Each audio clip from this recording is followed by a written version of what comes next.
Good morning, everybody. Right, so my name is Pim Verbaasen. Welcome. I'm CEO of the Silverstone Technology Cluster. Welcome to this delayed event about access to finance that we're doing in partnership with British Business Bank and SEMLEP Growth Hub. I'm going to kick off with very briefly telling you a little bit about the STC before I hand over to Lewis for the rest of the proceedings. Right, so STC is a not-for-profit organization founded in 2017. We're a cluster support organization, so we look after the roughly 4,500 businesses that are in the wider Silverstone area. Geographically speaking, that's anywhere within an hour's driving time of Silverstone. You can see the people that founded our organization back in the day, and obviously they're still heavily involved today at the board. But the three main strands of the work that we do is promotion, support, and thought leadership, which I'll briefly talk to you about. So promotion is kind of twofold. It's promotion of the cluster as a whole. In the report that we did back in 2016, which led to the founding of the cluster, it was kind of identified that this place is the best place in the world for advanced engineering. We actually asked people if there was anywhere else they would like to have their business, and anywhere else in the world where it would be better. And all of them said no. All of them said that this is the best place, which was quite interesting. And it seems quite a boastful claim, but then if you realize that there's 10 international Formula One teams and 8 of them are based in this area, it kind of gives an interesting slant to the whole thing. So what we do, we got a lot of international interest. So we work together with guys like DIT and get international delegations over. So we've had several delegations in from China, some from France, some from India as well, which has been great. But we've also attracted the attention of some major organizations. So we've helped Heathrow find some new technologies for some of the projects they're doing. But we've also worked together with the likes of Amazon and BAE Systems, and even the UK government to help them with various things. And actually at our conference on November the 22nd, we'll be announcing some other partnerships, which are quite exciting. But obviously we're not Coca-Cola, so there's more work to be done. But you know, we're pleased with the progress we've made so far. But the promotion also has a second element to it, which is promotion of the companies. Because what's quite important to realize is that we are not actually a motorsport cluster. I mean, obviously the Silverstone name leads people to lead to motorsport very quickly. But actually we're a multi-sectorial cluster, which is pretty unique. And that's because a lot of the companies started off in motorsport, but have since diversified into different areas. But we've also seen a lot of boys and girls who used to work at motorsport companies set up their own businesses in the area, but then not in motorsport. And often it's technology that is developed in motorsport that they're now bringing into different markets. But as a result of that, we will have people that mainly, as members, that mainly work in let's say oil and gas, and we have other members that mainly work in, let's say, medical, but actually they can really help each other because their technologies are very complementary. But obviously, because they work in different sectors, they don't have a natural platform to meet, and that's why we are the catalyst to bring them together. So we do a lot of networking events. We have a lot of stuff within the membership that encourages people to engage, but we also do a lot of matchmaking and one-to-one introductions and all that sort of stuff. So we really want to make sure that people within the cluster are aware of each other's capabilities and skills, and are there to support and help each other. And so encouraging people to bring people together and encourage them to collaborate is a big part of what we do. I just wanted to touch on the support element as well. And with support, we're really sort of talking about business growth. So what we found here, and again, the report brought us out back in 2016, that for instance, in Cambridge, a lot of the companies are scientist-led. Here, a lot of the companies are engineers-led. And to a certain extent, they got into their business because they're very talented engineers and they know how to solve problems. They're not necessarily expert businessmen. And so that's why we try to support them with that as well. So we do a lot of business growth events similar to what we have here today. But we also do webinars, and we've done a series of helpful podcasts and all that sort of stuff. We create new opportunities for them as well, where we try to get them into new markets. So we've done stuff in security and defense, and we've done stuff in space to help them. But we've also partnered up with the likes of Be the Business, where we offer mentoring programs and we offer advisory boards, and all of those are completely free of charge. And then obviously we've partnered up with the British Business Bank to deliver these access to finance events to help people with that as well. And as I said before, we've teamed up with Amazon Web Services, where we ran an innovation program to help companies bring their products to market. So there's quite a lot of business support stuff that we do as well to help their businesses grow and help them build better businesses, really. And then finally, the thought leadership piece is where basically we bring like-minded business leaders together around different areas of technologies to allow them and enable them to talk about all the stuff that really matters. So these usually take the form of events, and it's really all about, you know, what's the latest technology in this area? Is there legislation? Are there funding opportunities? Are there collaborative opportunities? You know, what's going on in the space that I really need to be be aware of and a part of. And this is very much members led. They come to us with what they believe the groups would be, and they're run by member companies who are champions for that, and they determine the subject areas and the themes for the events and things. So the groups that we have at the moment is one on future mobility, so that's anything future transport. We have a group on digital and advanced manufacturing, so that's additive manufacturing, but also industry 4.0 and all that sort of stuff. Then design, simulation, metrology is really about digital twinning and metrology in the loop and quantum stuff and all sorts of complicated things that I don't understand. And then there's wearable technology, which is anything in and around your person, and as well as data management and all that sort of stuff. So those are the areas where we bring people together. But ultimately, we're here to support companies within the cluster. We're here to help the businesses. And I would want to encourage everybody to come along to our annual conference on November the 22nd. We'll be announcing sort of more initiatives that we're doing and more programs that we're launching. So obviously, me and myself and Lena and Trudy are here from the team today. So if you want to have a conversation about what we do and how we can support, please come and talk to us. And with that, I shall hand over to Lewis. Thank you.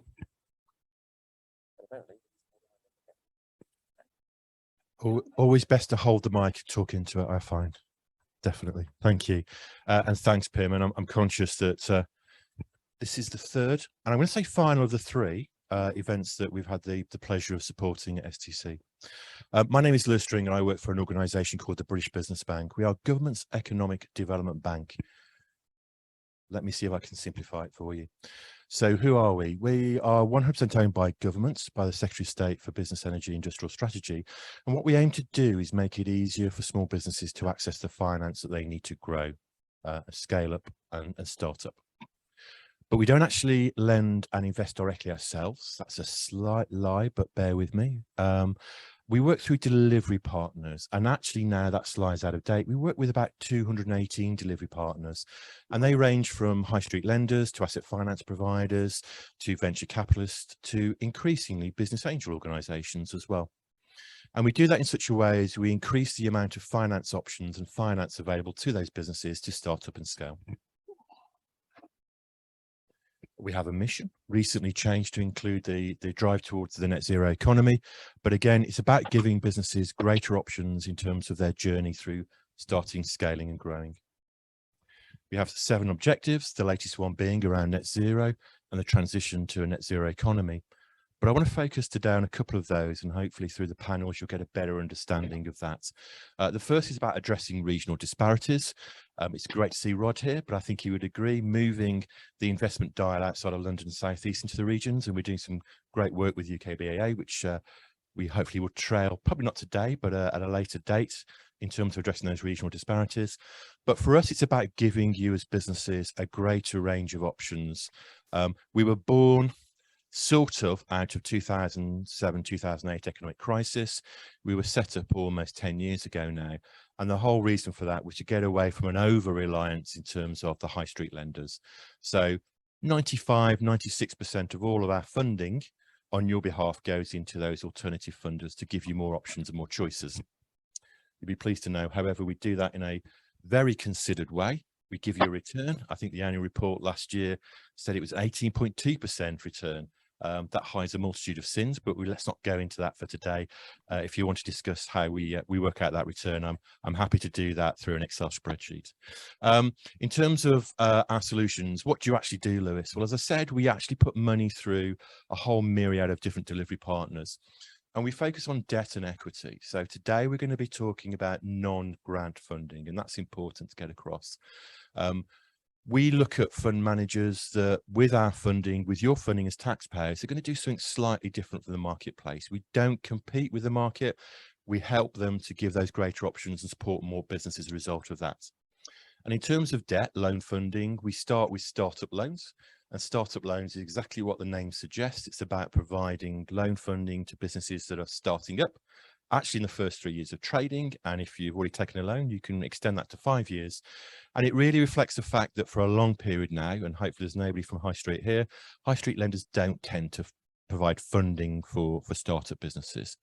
They'll do the bank facilities, they'll help you out, they'll support you in terms of setting your business up, but they don't tend to lend unless you probably don't need the funding, or you have a house or a mortgage and prepared to offer personal guarantees. So we've had that business, that program up and running for over 10 years now. And actually we celebrated our 10th anniversary, I think last Monday.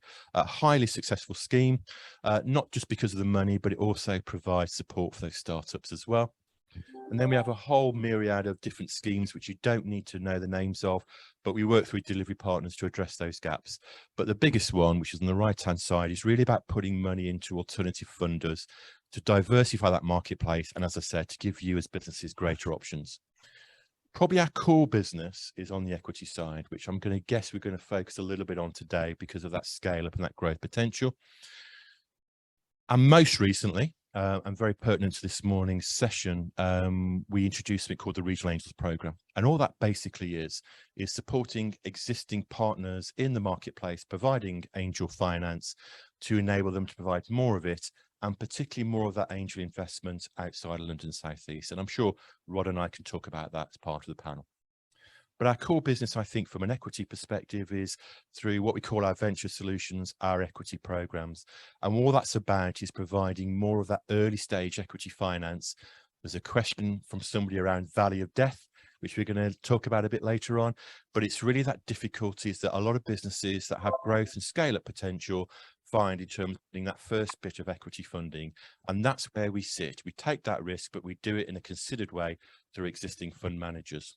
And then more recently, because I said I slightly lied to you about not investing or lending directly, we've set up 2 commercial arms, again, still owned by you as taxpayers. They're able to do things in a slightly different way. And we have things called British Patient Capital, which is really about, dare I say it, being able to have the firepower to follow on in those real success stories for the UK, so that that business could continue to grow beyond those initial stages as well, rather than be lost in the ether. I talked a little bit about regional disparities and how we're trying to move the marketplace a little bit out of London and South East, as good as London and South East is. So actually 5 or 6 years ago, we set up a series of regional funds. Don't worry about the terminology, and don't worry if you got your A-level geography and are confused about where you sit or where you don't sit. For the purpose of the next 5 minutes, you sit in the Midlands Engine Investment Fund, that blue area in the centre of the country. And for the last few years, we've actually had a fund called the Midlands Engine Investment Fund, which has been specifically focused on businesses in certain geographies to provide them with the debt and equity funding to grow. That particular fund is actually a partnership between the 10 LEP areas, including the South East Midlands LEP. It's a myriad of funding schemes, and what it's really aimed to do is to get more of those businesses that would otherwise struggle to access the finance they need through those traditional sources funded, starting up and scaling up. Really delighted to say that that fund has been a success on the basis of we've now got financial approval from government to actually run a second scheme. I think we're going to call it MAF2. How original is that? I'm not sure if that's 2 number or 2 Roman numerals. I'm not sure yet. I'll leave that for the marketing department to decide that. But in terms of where we are in terms of that original 250 million, now 300, we've already deployed 188 million pounds. The really interesting thing, which I think is really testament to the great businesses that exist in the Midlands, is that we've been able to leverage a sum greater than 188 million. So what does that mean? It means that by having that pot of money prepared to take a risk, we've been able to encourage other funders in the marketplace and actually outside of the region to invest in those Midlands businesses. And actually, this needs updating. It's almost £2 for every £1 that we put in. And that's often how the bank will operate, and certainly does with the Regional Angels Programme. May or may not come as a surprise to you. Bear in mind, we're across the Midlands, so it includes places like Birmingham and others, that actually the manufacturing sector remains the largest sector in terms of where that fund has invested. However, that's a very broad sector, and in most cases, even in that sector, it's technology focused businesses of some shape or form, because those are the ones that ultimately will survive. Thank you very much for your time. If I can invite Ruth to the microphone. Pat, you've got to speak in. And now I've got a loud one.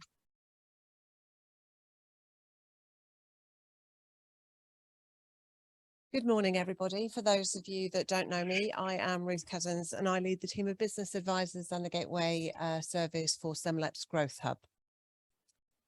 But then again, we say, what is SEMLEP's Growth Hub? For those of you, again, don't know, SEMLEP stands for the South East Midlands Local Enterprise Partnership, one of currently 38 local enterprise partnerships in England. However, that will be reducing when the mayoral combined authorities start to take place in response to the government's levelling up agenda.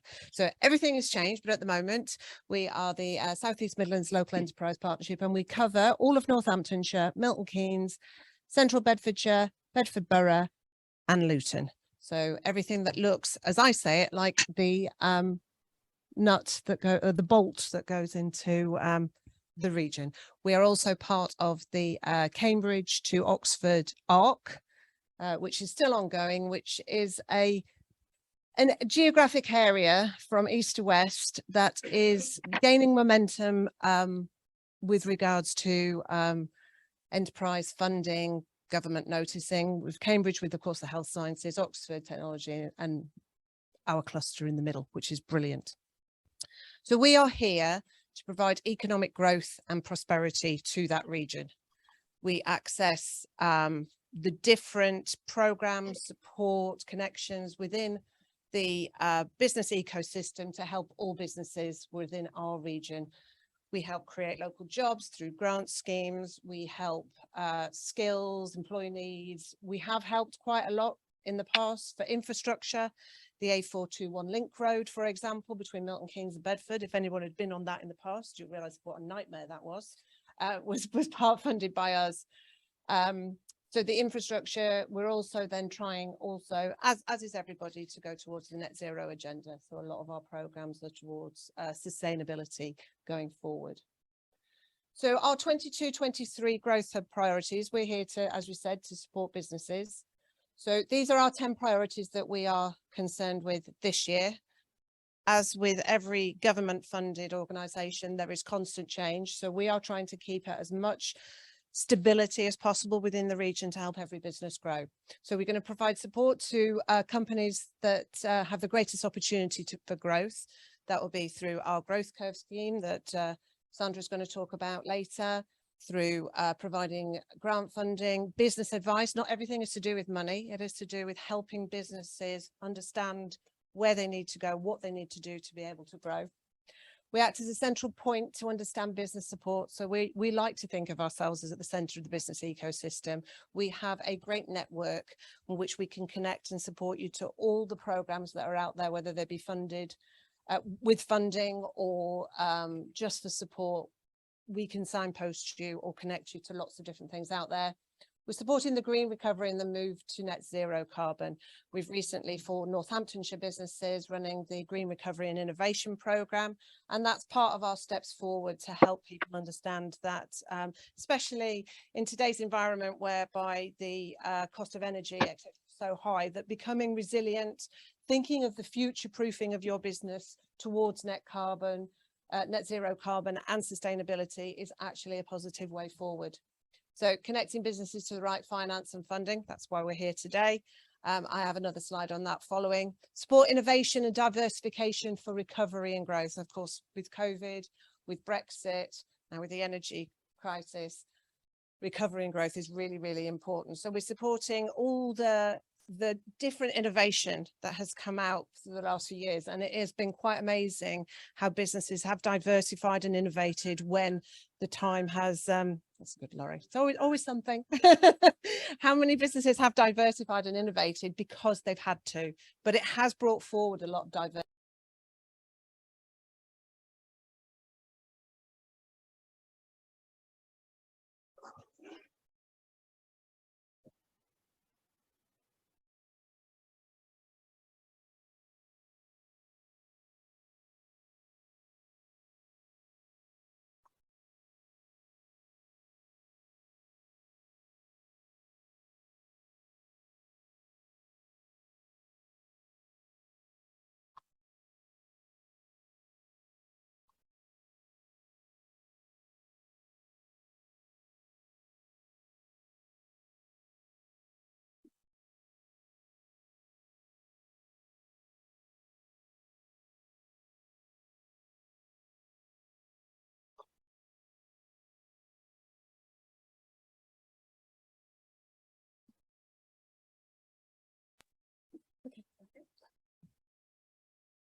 So development of relationship with key larger businesses. We have a couple of gentlemen in our team that concentrate on the larger businesses, because as much as SMEs are our core, the region does have a number of large businesses that do support employment, they do support infrastructure, they support the region quite significantly. And it's really important from a local enterprise point of view to remain connected to those businesses to see how they can help the smaller businesses grow.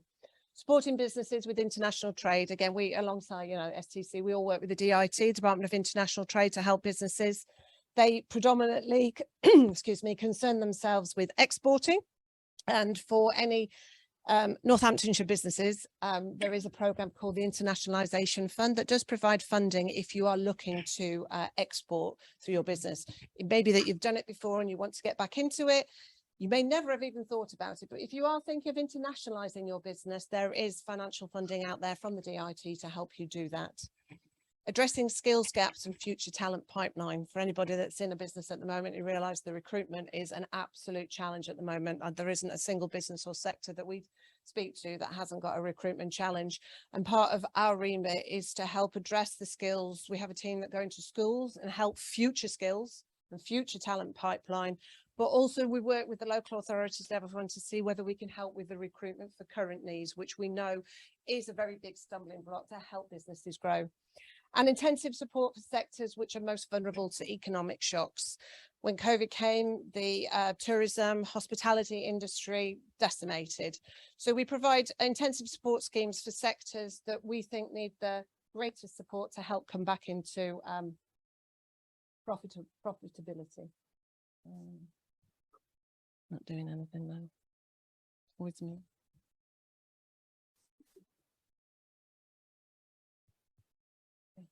Thank you. So today is startup to scale up. My colleague Sandra is going to talk about the scale ups. But what I thought I'd just do here is, part of our remit is to connect businesses to the right finance and funding. And the key is the right finance and funding. So there are the options for startups are far and few, but it's the right funding for your business. So we provide at SEMLEP Growth Hub business advice. We support businesses by going through their business in detail to see who the leadership, what's the leadership, what is the passion behind that business. There's lots of businesses that don't want to take on debt. That is an important thing for us to take into consideration when we're looking for options for startups. Some go, I want to have equity in my business. Is that the right way forward for a startup? There's lots of different things, and people set up businesses for so many different reasons.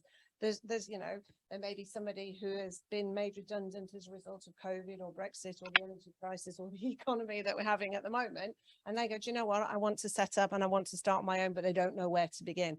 That kind of business advice, we can say, how are you going to do it? What do you want to achieve? What are you as a person like? So we can provide business advice through deep dive diagnostics and our team of qualified business advisors. We also provide programs. So we've got the Green Recovery and Innovation program that we've got at the moment. There is there are other programs out there that we can connect businesses to for startups, because programs and grant funding and the University of Northampton and the University of Bedfordshire have great programs for helping businesses start up and get on that ladder.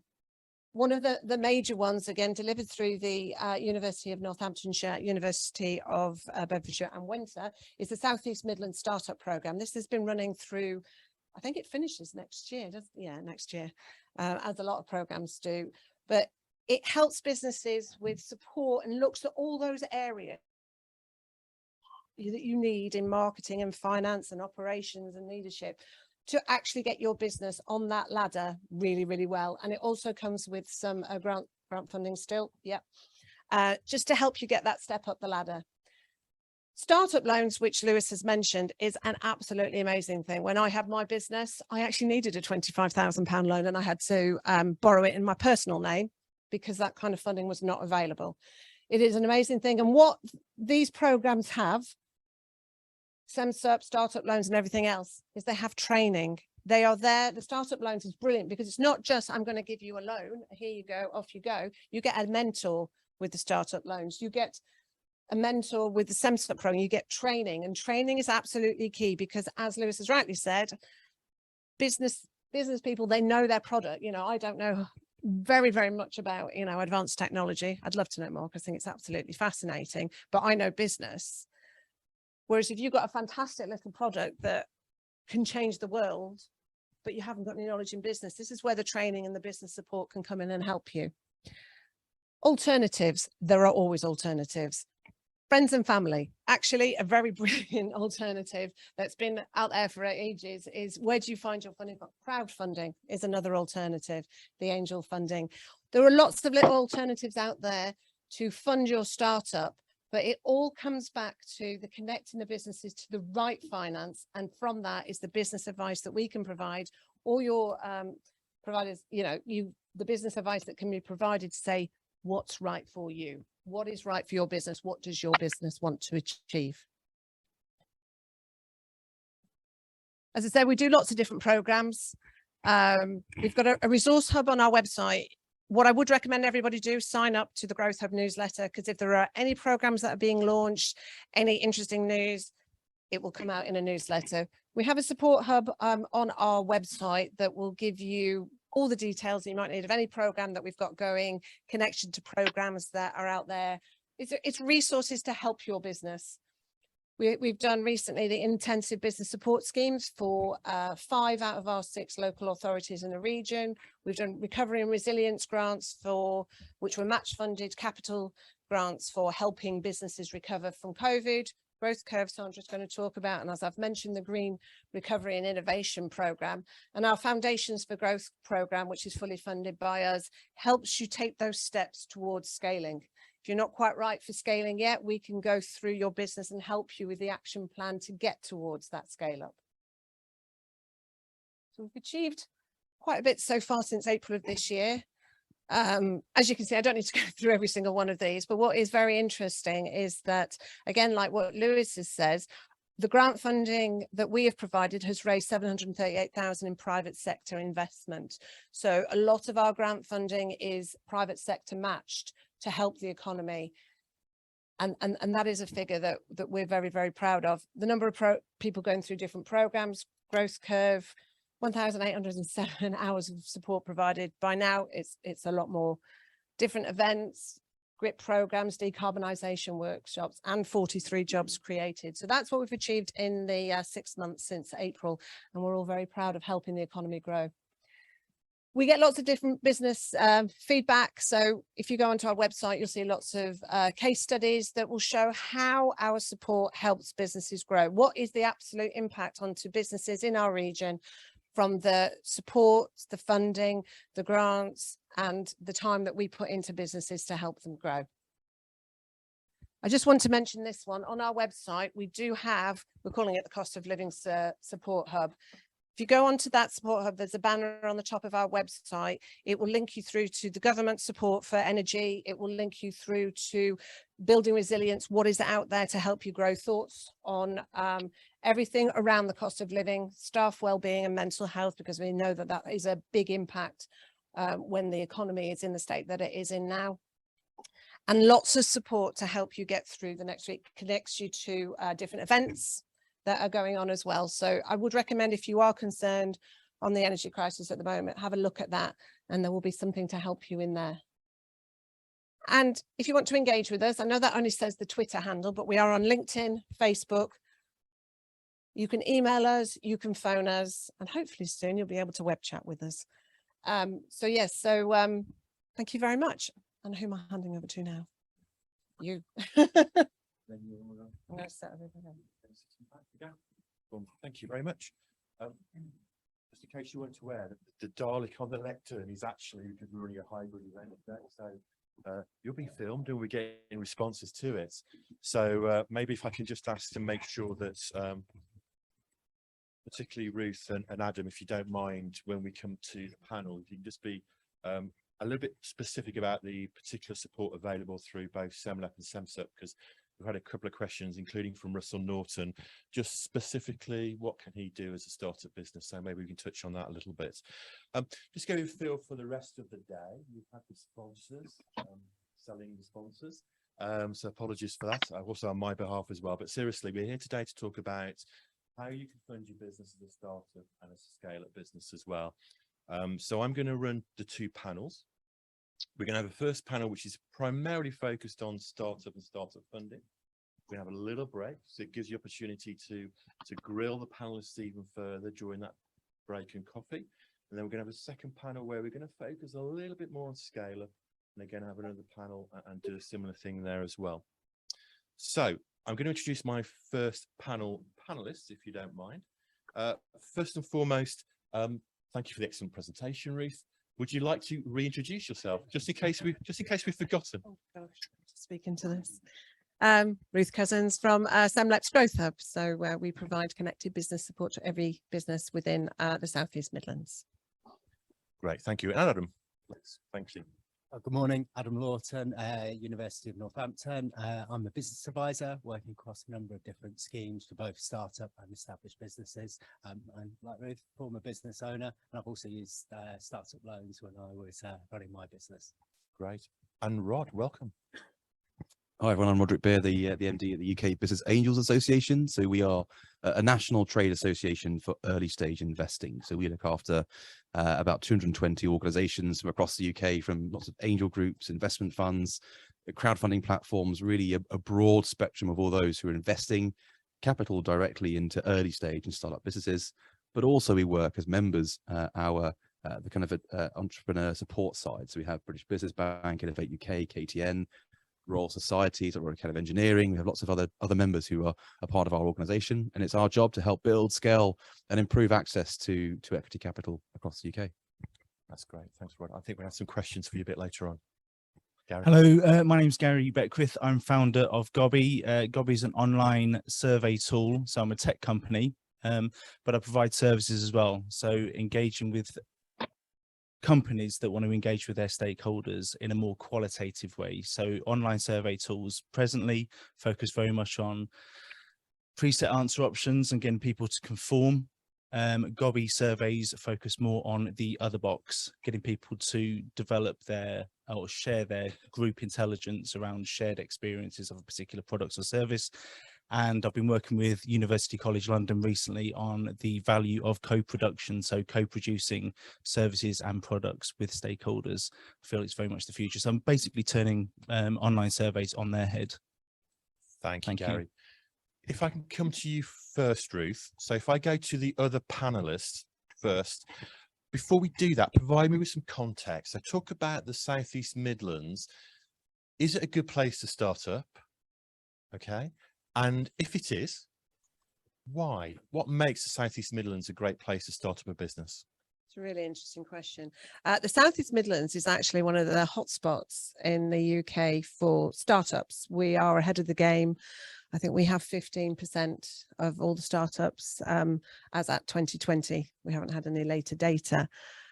We're also very good for keeping the businesses going for at least the first couple of years for survival rates. And I think it's because we have a very, very strong entrepreneurial understanding in this region. It's not London. It's not the Northern Powerhouse. It's somewhere in the middle, but we have a lot of entrepreneurs who are very interested in just exploring. I mean, STC is fabulous for helping startup businesses. And we have a lot of support in the region. We've got the Growth Hub that covers support for startups. You've got SEMSUP that covers support for startups. There is a lot of startup support out there. MKU, if anyone's been to the Milton Keynes University Innovation Hub there, they have just set up an amazing startup support for businesses. So the wealth of support, external support, funded support for businesses in this region, I think helps the number of startups that want to grow. Going to play devil's advocate then, Ruth. We all know survival rates and the difficulties of starting a business and scaling it and growing it, which we're going to talk about in the second panel. So bear in mind the failure rate. Let's not talk about survival rate. Why do SEMLEP support startup businesses? We're looking for the next unicorn. Very good. And for those of you who don't know, the £1 billion business, no, because there are 98% of all businesses are micro businesses in the UK, and without having, even with the churn, if you put it this way, for businesses surviving, dying, the death rate, survival rate, whichever you want to call it, without that constant flow of ideas and innovation, then the UK will never be able to be classed as an innovative country. It needs the constant influx of ideas. Without ideas, the UK will fail. But in the Southeast Midlands, you know, the ideas are amazing, and that is why we constantly support startups, because, you know, we're all looking for the next unicorn. However, you know, without innovation, without startup ideas, then the economy won't grow. Right, thank you, Ruth. If I come to Adam next. Adam, welcome. You've been referred to as SEMSUP. I'm guessing Southeast Midlands Startup Programme. Great. Talk to me a little bit about what that programme is, and what practical support do you as University of Northampton, as one of those deliverers, what do you provide for those startup businesses? What could we expect from you? Yeah, sure. So SEMSUP, the South East Midlands Startup Programme, as you say, has been running for a number of years. I think 2016 was the starting point for it. So we have been delivering startup support for a number of years. It's led by an training organisation called Wenta, and it's delivered by ourselves in the University of Bedfordshire.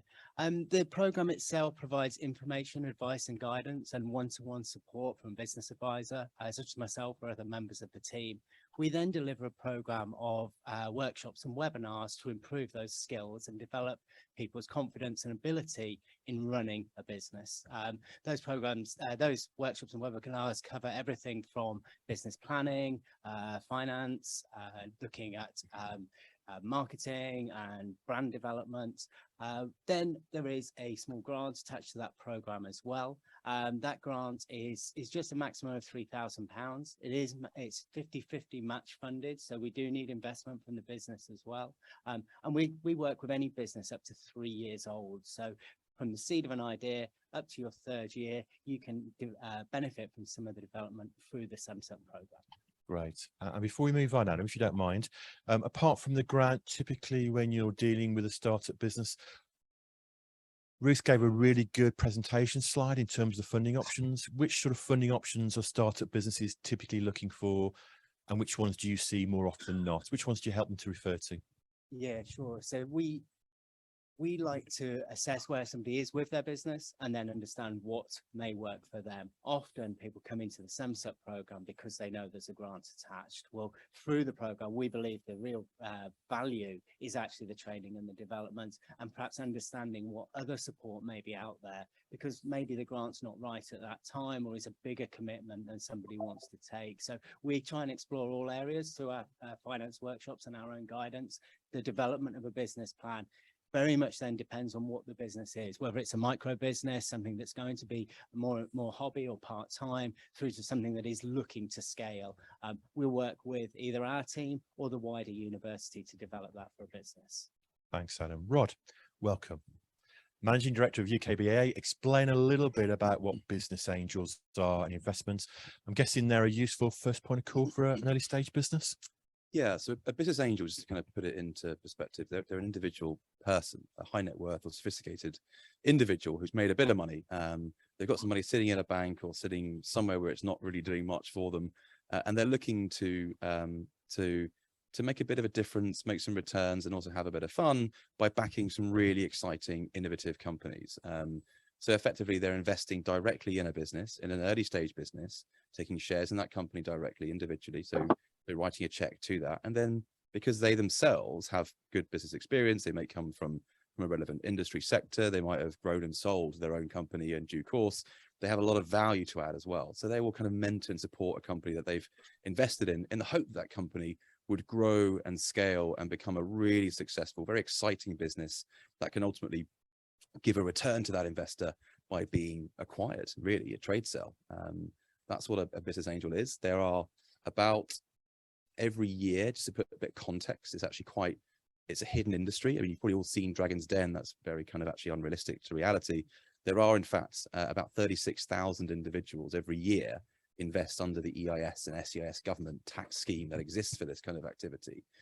And they are collectively investing about £2.2 billion every year. And we reckon about, we estimate there's probably about 1 to 1.5 billion of that is coming from angel investors with great experience going directly into businesses. So actually, it's actually a massive, very large, prolific and hugely supportive source of funding, but it's just not as well known as it could be.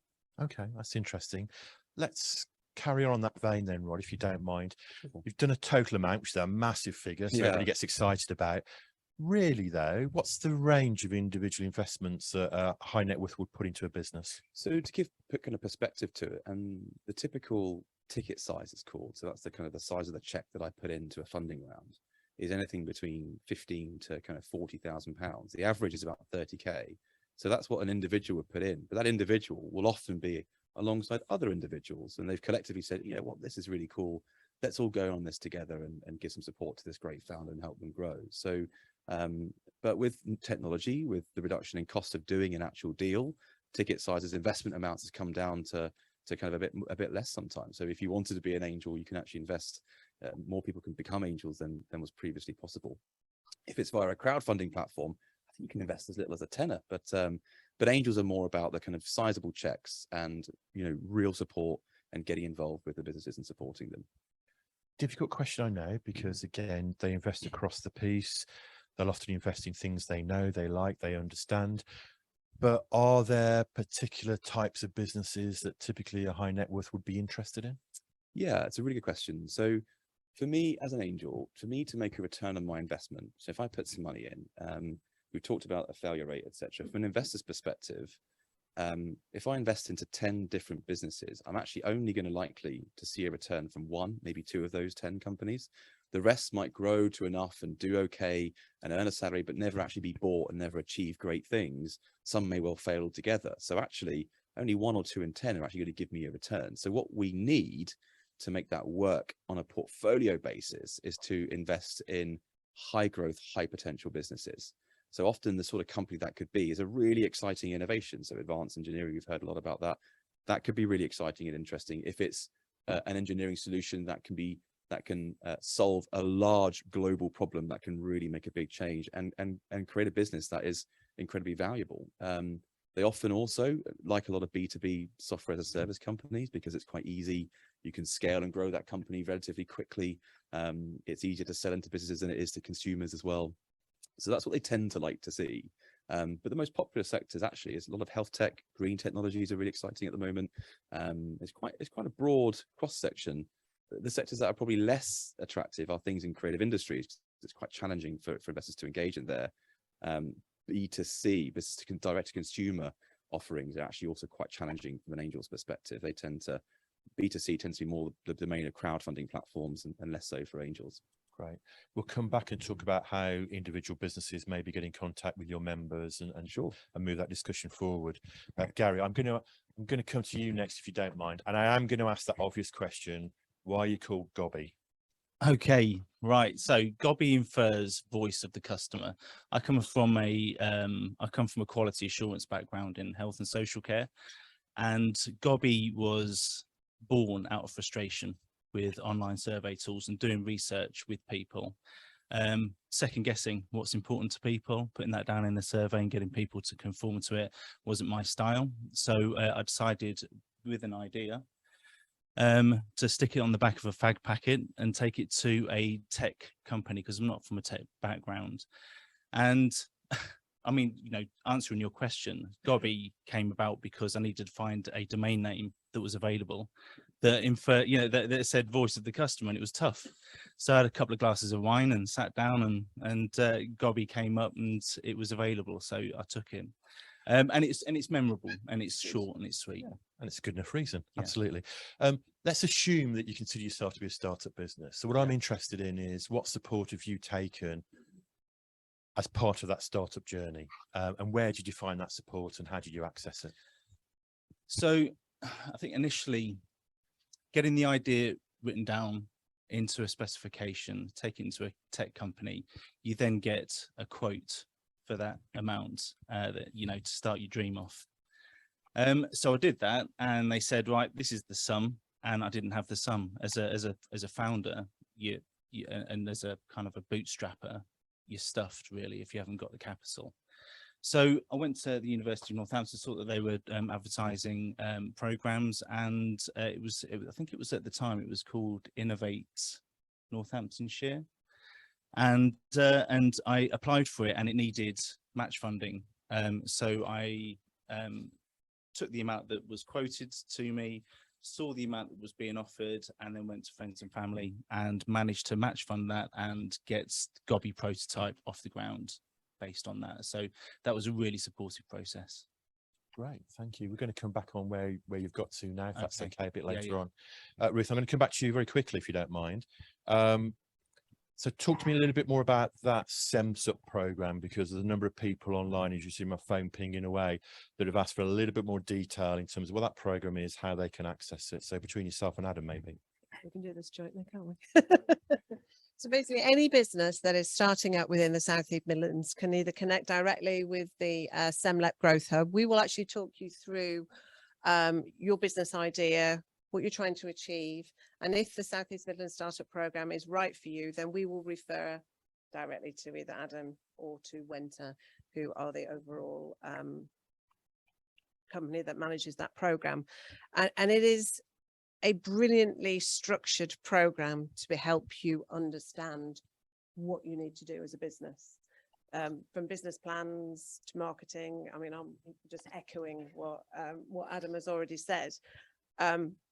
With regards to SEMLEP's Growth Hub, so when we talk to you, the SEMSUP program is a brilliant one, but there are other programs, startup programs out there that we can have a look at for you, or it may be that we would be able to support you ourselves if it is there's Innovate UK, for example. If it is really a life-changing, innovative product, then the SEMSUP program might not actually be the right program for that business, but it might be something that we will connect to, for example, the STC, Innovate UK, angel funding through the, all these kind of other options are out there to help a startup. So the initial point is talk to somebody, whether you go directly to the University of Northampton, come through us, and we will understand your business to know what is the right course of action for you to do, whether it is to go into the South East Midlands Startup Programme, or whether there are other programmes and other options out there that match your product, your service, what you want to achieve as an individual. So beyond the support then, can I be very parochial and talk about the funding? So what, as part of that program or other programs, what sort of support do you offer to businesses to find out what their funding options are and prepare themselves for funding? Talk to me about that particular session that you talked about, Adam, earlier. Sure. So if I just kind of close out on the SEMSUP and what that could be used for first, because it is quite specific, and SEMSUP funding can only be used for revenue services. So it can't be used for any capital equipment or any only for consultancy. So what we very typically find SEMSUP grant funds being used for is for, say, website development, social media or digital marketing. It could be used for HR and legal. They're much less common within the startup space, or the clients that we're finding on the SEMSUP program. So again, if you're starting a business, one of the key things nearly all businesses are needing is a website. So that tends to be the first thing we go to, and it's a maximum of £3,000 for that. You do need to follow the program. We can talk you through that further. So our team is known as the University of Northampton Support for Business, if you wanted to find us online, or as Ruth said, Wenta's website has all of the contact details on there. And when we look at the finance workshops and understanding the bigger picture, we cover all areas, as everyone's mentioned this morning, from friends and families through to what would be angel investment, and understanding what is right for those businesses. It's such a broad field, but it's not right for everybody. So we need to understand the business, or the business to understand themselves. Often we're working with people before they have registered their business, so we're still talking entrepreneurs here for the early stages, and to really understand what's out there and what might work for them. What are some of the common issues? Sorry, Ruth, I'll come back to you. Yeah, please do. One more thing is that this is a fully funded program. The grant has to be matched by, but our support that we provide through the Growth Hub is fully funded by government. So we don't charge for our advice or support. So we are very, with the likes of Adam at the university and ourselves and the University of Bedfordshire as well, so covering the whole region, is a valuable resource for startups who are cash strapped to be able to get off the ground, to get understanding about where their business can go. Great, thank you. Apologies, I cut you off then. So let's just follow on that funding journey a little bit. When businesses are coming in, they're doing that funding awareness workshop. What are some common issues that you come across? Is it, do they understand finance? Do they understand how they need to prepare themselves? Come on, be honest. Together. Do it together again. That's why you sit next to one another. It's fine. Yeah. I think perhaps the key thing is not having a full grip of the financials of the business, of where they're going, what the costs are going to be, and what is realistically out there. Grants and funding are a little bit mythical, and everybody's got an idea that there's something out there, but they often don't know what it is. So we're trying to add a level of realism and make it perhaps more fitting for the position they find themselves in. So a little bit of an understanding of the grants picture or the funding picture, and then focus on the finance of a business or what they want to achieve, where they're looking to go. Again, looking at the business angels piece, so many people ask that question. And then they're starting up a business that's essentially kind of a one-man band or a service business that's never going to achieve the returns that kind of funding is looking for. So it's about measuring expectations and understanding the individuals. Great, thanks. What we find when we talk to a lot of businesses, that understanding of finance, understanding what a profit and loss is, what understanding, even though cash is not very used very often now, but cash is king, understanding your cash flows. We find that a lot of businesses don't understand how to manage as you've rightly said, manage the finances within their business. And then grants, very mythical, but it's understanding I think the first step is understanding what you want to do with your business. And then once you understand what you want to do with your business and where it wants to go, and is then finding the right funding options for you, rather than everybody loves grants.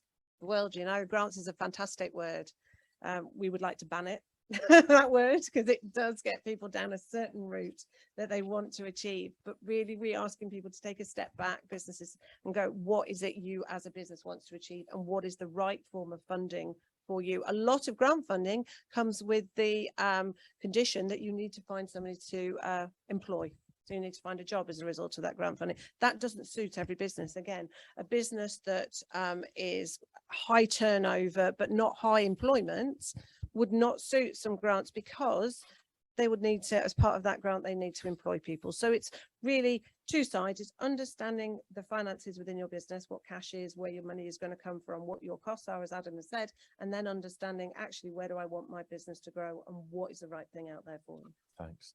Can we follow that conversation with you, Rod, a little bit? Because I'm conscious, maybe not on an individual basis, but certainly in terms of your networks, they're going to have loads of people interested in inquiries, and they're not going to fund all of them, are they? So from a business perspective, how do you put yourself in a better position to get an angel? What's the dynamic there?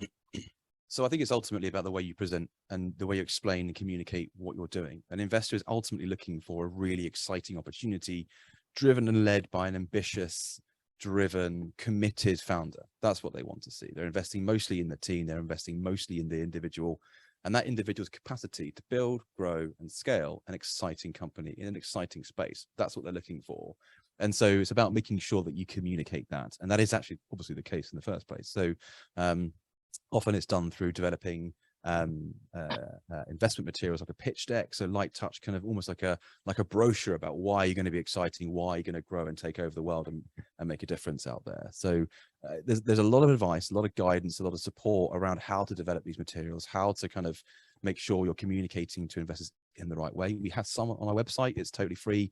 You're very welcome to access that and take a look. Also, for those interested in learning a bit more about angel investing, as part of Business Finance Week with BBB in November, on the Tuesday, we are doing an online, so national kind of online talk about how to access funding, how does it work, the ins, the outs, the ups, the downs, the highs, the lows, all around it. It's a dark area, isn't it, Rod? In many ways, the reality is very few little individual angels publicize the reality is with grants, right? It's a process.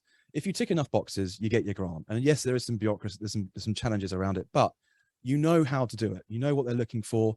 you can tick those boxes and you will get that grant. With angel investing, you are effectively trying to convince individuals to part with their own hard-earned cash and convince them that your passion, your vision all lines up and that you've got what it takes. So it's just like selling a product. If you're selling your product or you're selling to customers, you know, it's exactly the same thing, but you're selling your vision, your mission, and ultimately shares in your business. So that's why it's not like a nice process-driven thing. It does come down so much to your ability to attract and engage great investors and to use your own network.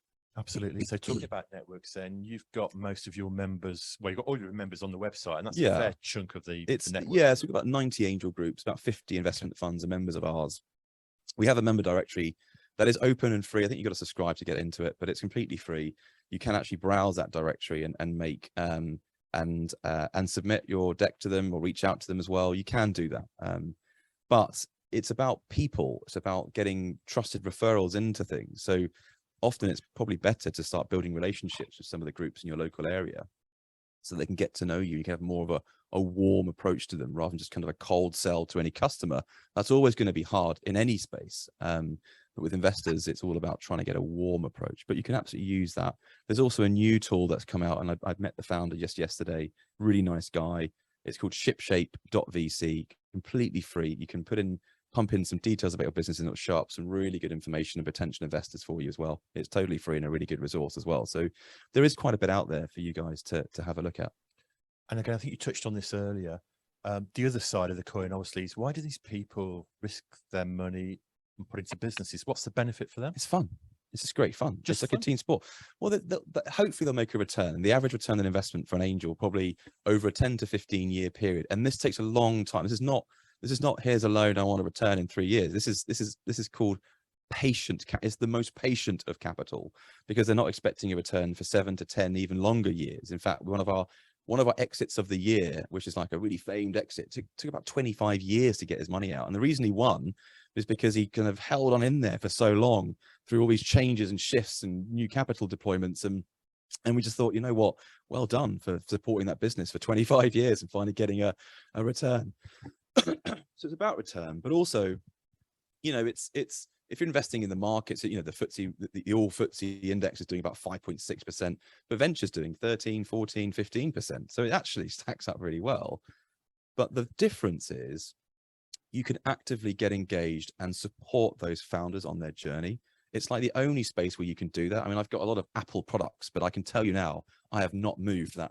No matter how many phones I buy for various family members, it does not move the needle on the shareholding that I've got. So it doesn't do it. But with early stage founders, you can make an introduction, you can bring in some support, you can really give them advice and guidance and really be part of that journey as well. So it's a lot of, the other key thing is by investing in early stage founders, you're investing money back into the next generation of founder, which is a great thing to do. You're investing into local businesses because most angels invest in their own home region. So, you know, you're also investing locally. They will grow locally. They will hire locally. They will pay rates locally. So they'll give back to the local community. The other key thing is that you can invest in sectors that actually make our world a better place. You can invest in health technology, green tech. You can invest in financial inclusion technologies. You can invest in anything that can really move the needle. You know, advanced engineering can have massive impacts in reducing in reducing emissions. And there's so much you can do through angel investing. It really is. It's fun. You can make great returns and you can make a big difference. So that's why a lot of people do it and a lot of people are passionate about it. Thank you, Roy. That's great. Before I move on to Gary, apologies. I was trying to encourage you to talk about SEIS and EIS a little bit. Sure. That's another reason, I guess. Yeah, sure. So the UK's angel ecosystem is significantly more evolved than any other country in Europe. It is a bit behind the States by quite a long shot, but actually it's got a really strong, very active angel community that doesn't really exist in many other countries in the world. It's one of the reasons London itself is the second best place on the planet to start your business, in fact. And there are reasons, because there's lots of capital around, a lot of support, a lot of great IP.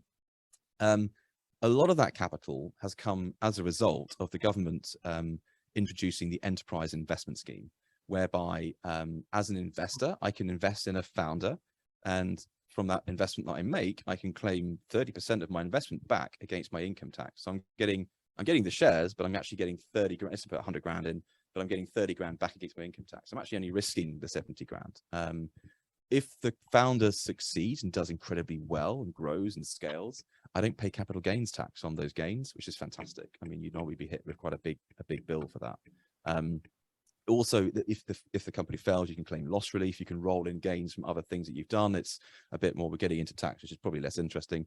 More recently, I think, I can't remember any years ago, I'm getting old now, but they introduced a seed enterprise investment scheme, which is whereby I can invest in a really early stage company. I can put as a founder, you can raise up to £150,000, and the investors coming in towards you will get half of their money back against their income tax. So it makes it much more attractive and it stimulates investors to take these really big risks, because it is really risky. 8 out of 10 companies will fail. So it kind of takes the edge of some of that risk that's being put out there.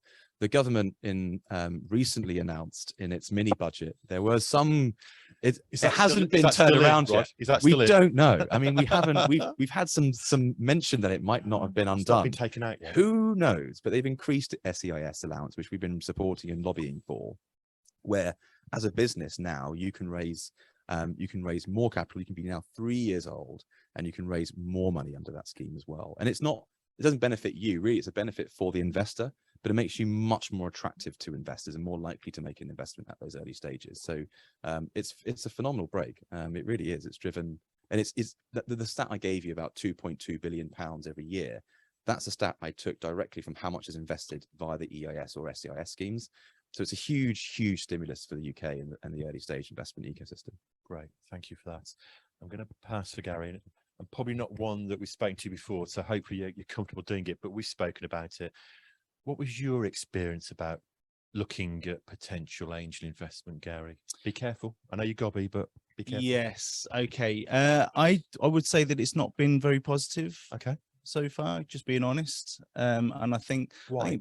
Well, I'll tell you Please, why. thank you. Because I think partly because I think it is kind of under the radar a lot. I think there is, it isn't process driven, and I'm not saying that it should be process driven. I've built Gobby based on a relationship building, networking type relationship, and I've really opened myself up to equity investment. I haven't quashed it from the beginning, but I find the power imbalance really unpalatable, particularly when you've got true innovation, when you've got something that you really know is going to, I intend to be the next Southeast Midlands unicorn. It's going to blow up. But I feel that the equity kind of experience is very much kind of, we've got the power, you haven't, and you've got to show yourself, and you've got to vent your spleen and show us what you've got. I am trying to tone it down a little bit, but but what I'm trying to do with the process driven stuff, the SEMLEP, SEMSUP stuff, it has been a lot more sort of, relationship building process. You talk to people, they tell you what is available, what's right for you, what's not right for you. There is a wide spectrum of different startup programs, some of which aren't right for solopreneurs like me. I need, for some of those startup loan grants, you need a team of people behind you, a finance person, somebody else. For these processes, I found it really positive to just get me onto that ladder. Okay, we're going to carry on that theme. Yeah, I was going to say we're going to carry on that theme.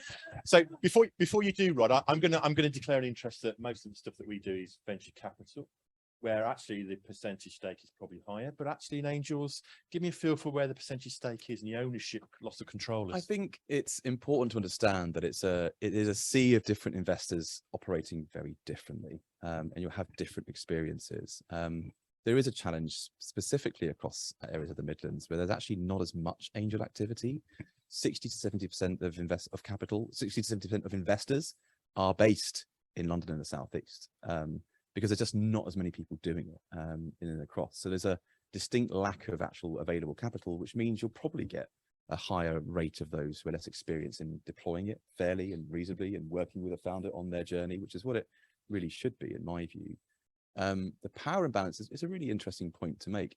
Most serious, credible angels will not want to, in one funding round of which they are only going to be a part of, will not want any more than 15 to 25% of the business at every single round. It's the same for venture capital. They typically take about the same amount. So if you're looking for, you know, £150,000, you'll typically look to offer 15 to 25% of the business in exchange for that across multiple angels. So I think there are going to be challenging journeys for sure. The other thing is the number of founders that are looking for equity is absolutely huge. Every single investor, I personally receive thousands of decks every single year. That is not an exaggeration. On average, most angel groups who are visible and aren't hidden, they probably only take forward and invest in 1 to 2% of the companies that actually approach them, because there's so many founders fighting for that money. And that's why there would definitely be a perceived power imbalance, because there are so many more founders after capital than there are investors with checks to write. And that's why interventions from the BBB are crucial, because they provide more of that investing firepower alongside these check writers that are out there. And I would say this region in particular is very, very much underserved. You are, as you say, the central arc. The reality is you're just stuck. Oxford is massive, Cambridge is huge, but in between, from an equity perspective, there's very, very little comparatively, despite having a fantastic clusters of founders growing up all over the place, all over the country. 60 to 70% of the companies are based outside of London and the Southeast. 60 to 70% of the capital goes into London and the Southeast. So there's a huge regional imbalance there, which we're trying to address. And you will feel it by a lack of access to different types of capital for sure. And some bad journeys as well, without a doubt. Do you want to come back on that and then, but then let us know where you plan to be going forward? Yeah, if that's no, okay, I'm quite Gary? happy to just proceed with, you know, where I'm at now. So I've accessed the Green Recovery and Innovation Programme with the help of Ruth, match funded again. And I've also this week received Recovery Loan Scheme monies as well as part of that. Gobby was incorporated in January 2019. So, you know, got that prototype built, and then, well, every type of stuff, sticky stuff hit the fan. So I got the prototype done. Started getting some traction, working with Post Office UK, working with tier 1 contractors for infrastructure projects, really starting to get somewhere, and everything went dead. So the RLS scheme has been really powerful at this point in time, because I'm working on Gobby version 2 right now and launching that in the coming months, and that is all based on the Green Recovery and Innovation Programme money, match funded, the work with UCL currently at the moment, working with other companies that are looking to innovate with regards to stakeholder engagement, and also now working with National Highways to try as part of a competition around customer engagement in that way. So every step, just with small amounts of money, can go a huge way, you know. So I've got, with Gobby, getting the prototype done and being able to push that out there, you know, being a salesperson, marketing, finance, and all of the other bits and pieces, you can do a lot with very little, you know, as long as you do have true innovation. So that's pretty much where I'm at the moment. I'm just using those small amounts just to push on to the next level, And I think with the traction, then I'll be a lot more attractive to equity investors. And I feel that that's where I need to go to then approach equity investors. And thank you for articulating that dilemma which most entrepreneurs will face about losing control. Yeah. Very, very quickly, if you could. Thank you.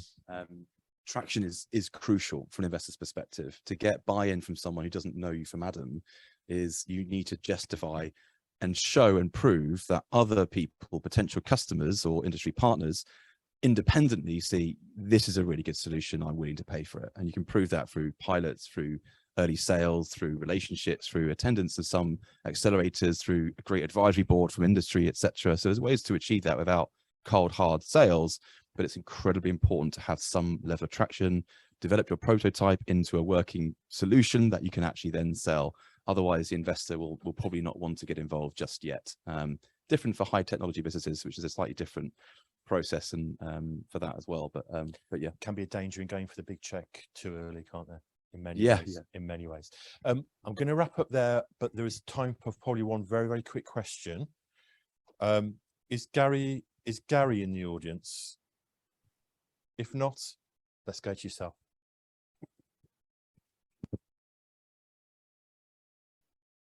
Choose your favorite. Just on the EIS scheme, that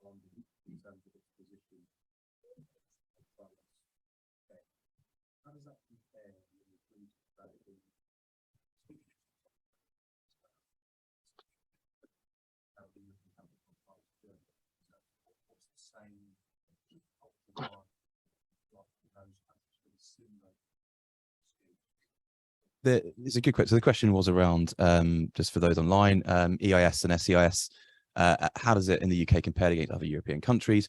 There are no similar tax breaks. The UK is pretty much the only. There are some now being developed and implemented in different countries, but there is no equivalent in the US. There's no equivalent in Europe. The UK is the only country that does this, and there are many trying to copy it now and introduce that. It works well because there is a high tax scheme in the UK, and so tax breaks are very attractive for those who are paying high levels of tax.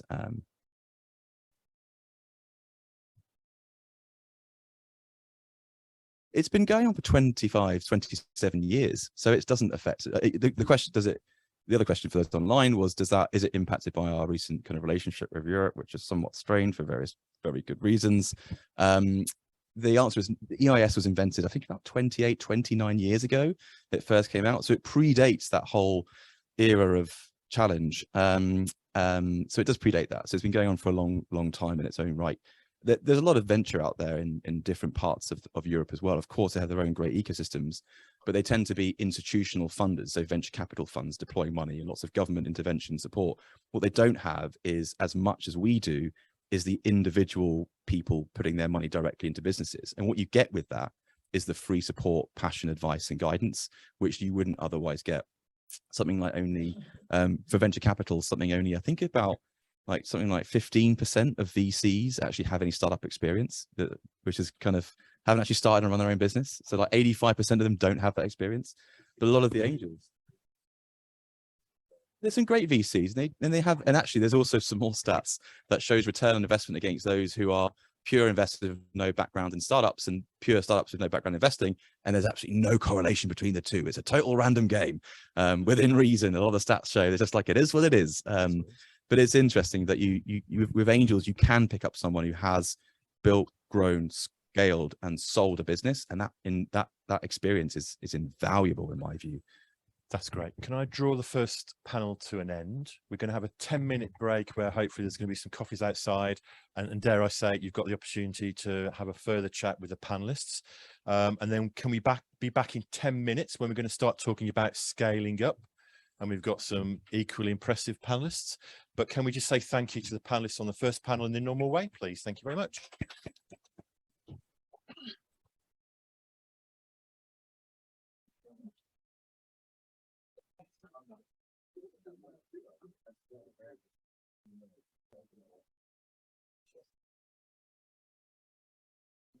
Okay, thank you. That's... Yeah. Oh, and I've been told that I'm going to be chivalrous and introduce you, so I'll introduce you if that's okay. Not that you need it. Okay. First and foremost, thank you so much for making up for my error in the first panel and making up some time for me. That's really helpful. Thank you. So we're smack on time. Plug. I'm really delighted to introduce the second section this morning, which is going to go from startup to scale up, but hopefully also have the great discussion around how we fund scale ups. But before we do that, you've heard a little bit about the Growth Curve program that SEMLEP and SEMLEP Growth Hub run. So we've asked Sandra to explain a little bit more. Sandra, over to you. Okay, thank you. Good morning, everyone. My name's Sandra Edwards, and I'm from the Growth Hub team, and I'm going to talk to you about the Growth Curve program.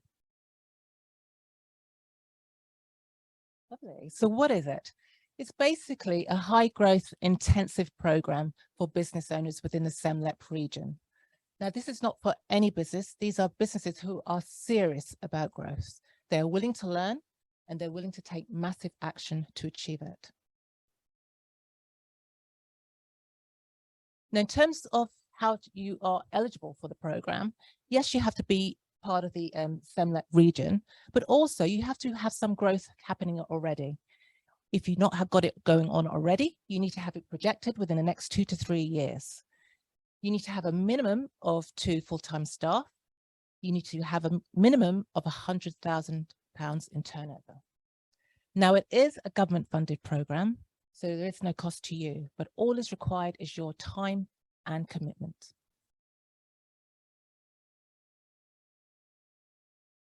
So what are the benefits? The Growth Curve program in essence comprises of 3 parts. The first part is that we have masterclasses. We are partnered with the University of Northampton and the University of Bedfordshire. They provide our masterclasses for us. You can see there that the University of Northampton masterclass, well, it's a virtual masterclass. It comprises of 3 sessions. Session 1 is around leadership. It focuses on leading your business forward. Session 2 is about profitable growth through marketing. And session 3 is about growing your business in the digital world. Now, the University of Bedfordshire is a face-to-face masterclass. It has 2 sessions. Session 1 focuses on strategic planning, marketing and finance. And session 2 is all about operations planning and change management. Now, the leaders of these masterclass are not only an expert within their field, they come with rich business backgrounds. So you can expect to get real practical advice here. The businesses turnover range from 100K up into the multi-millions. They're all coming together to find solutions to common challenges that we're facing in this really strange climate that we have at the moment in time. So the main aim of the masterclasses is to give businesses the information, tools and strategies that they need to take their business forward.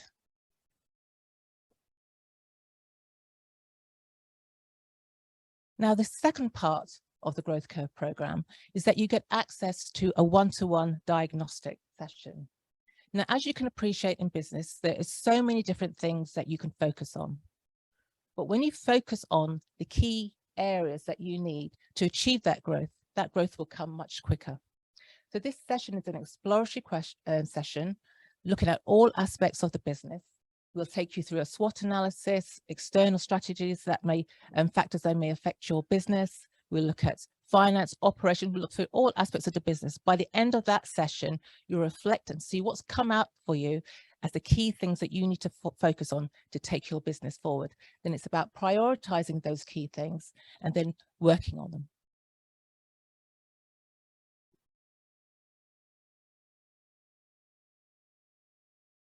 The third part of the program is that you have the opportunity to apply for a capital grant.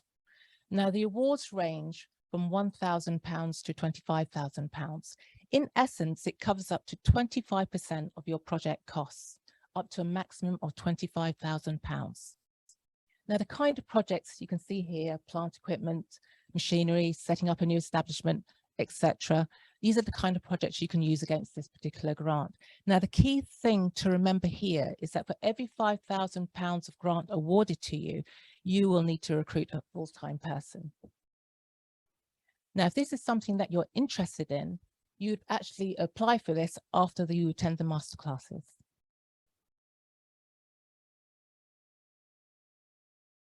So how do you join? Well, first you need to speak to a high growth business advisor. The meeting normally takes around 30 minutes. It gives us a chance to find out a bit more about you, what your challenges are, what your growth plans are. It also allows us to check the eligibility criteria. All being well, we'll invite you on board. The next step is you'll get an email to invite you on board. You'll get to complete an enrollment form, and we'll also set the date for the diagnostic, and your university will contact you near the start date of the masterclass. After the masterclasses, you can either apply for the grant, or if you require further support, we are here for that too. Now, the feedback has been really positive. Businesses have said they found it really informative, insightful. They've really seen the need of business planning and the importance of taking time out of the business to focus on the strategic side. In fact, many have said, you don't know what you don't know until you come onto the Growth Curve program.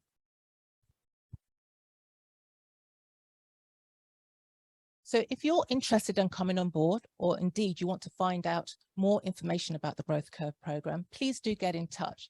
My name is Sandra Edwards. My email address is there, and I'm going to be around in the breakout area too. So thank you very much for listening.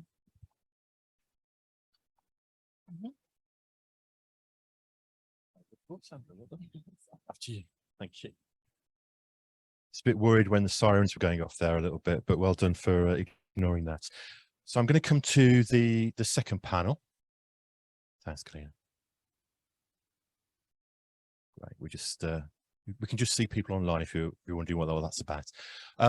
So first and foremost, if I can come to Ruth. Ruth, you'll get sick of this. Can you reintroduce yourself to us?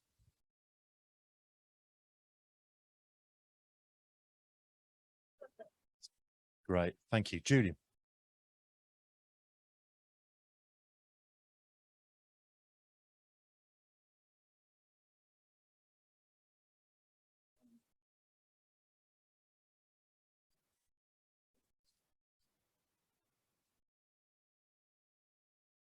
Great, thank you.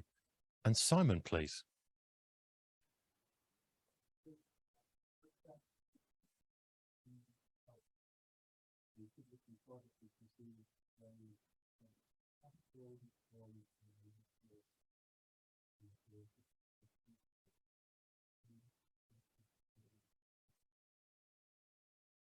Thank you. And finally, Ray, please.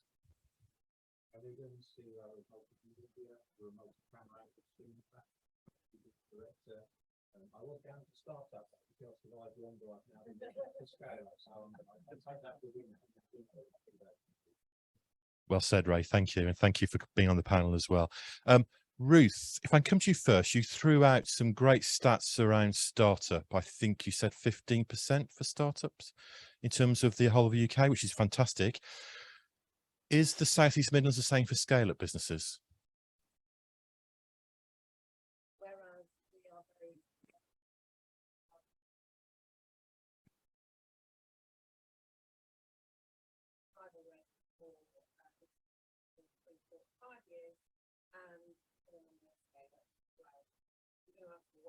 Why is that, Ruth?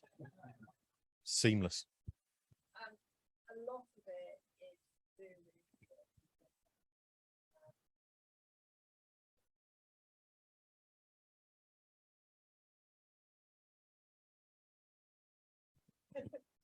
what Roger mentioned earlier is that the majority of all the majority of structure in place are very London and very expensive. The northern powerhouse is becoming also, but we are here in the middle region, which again, as we said, has a very high rate of innovation, a very high rate of entrepreneurship, but hasn't got that capital, hasn't got that structure truly in place yet, which is helping with the needs to help them to ensure that businesses get to that scale-up stage and that they survive and grow further. Okay, thank you. Does that answer your question? I'm going to ask yourself to use it.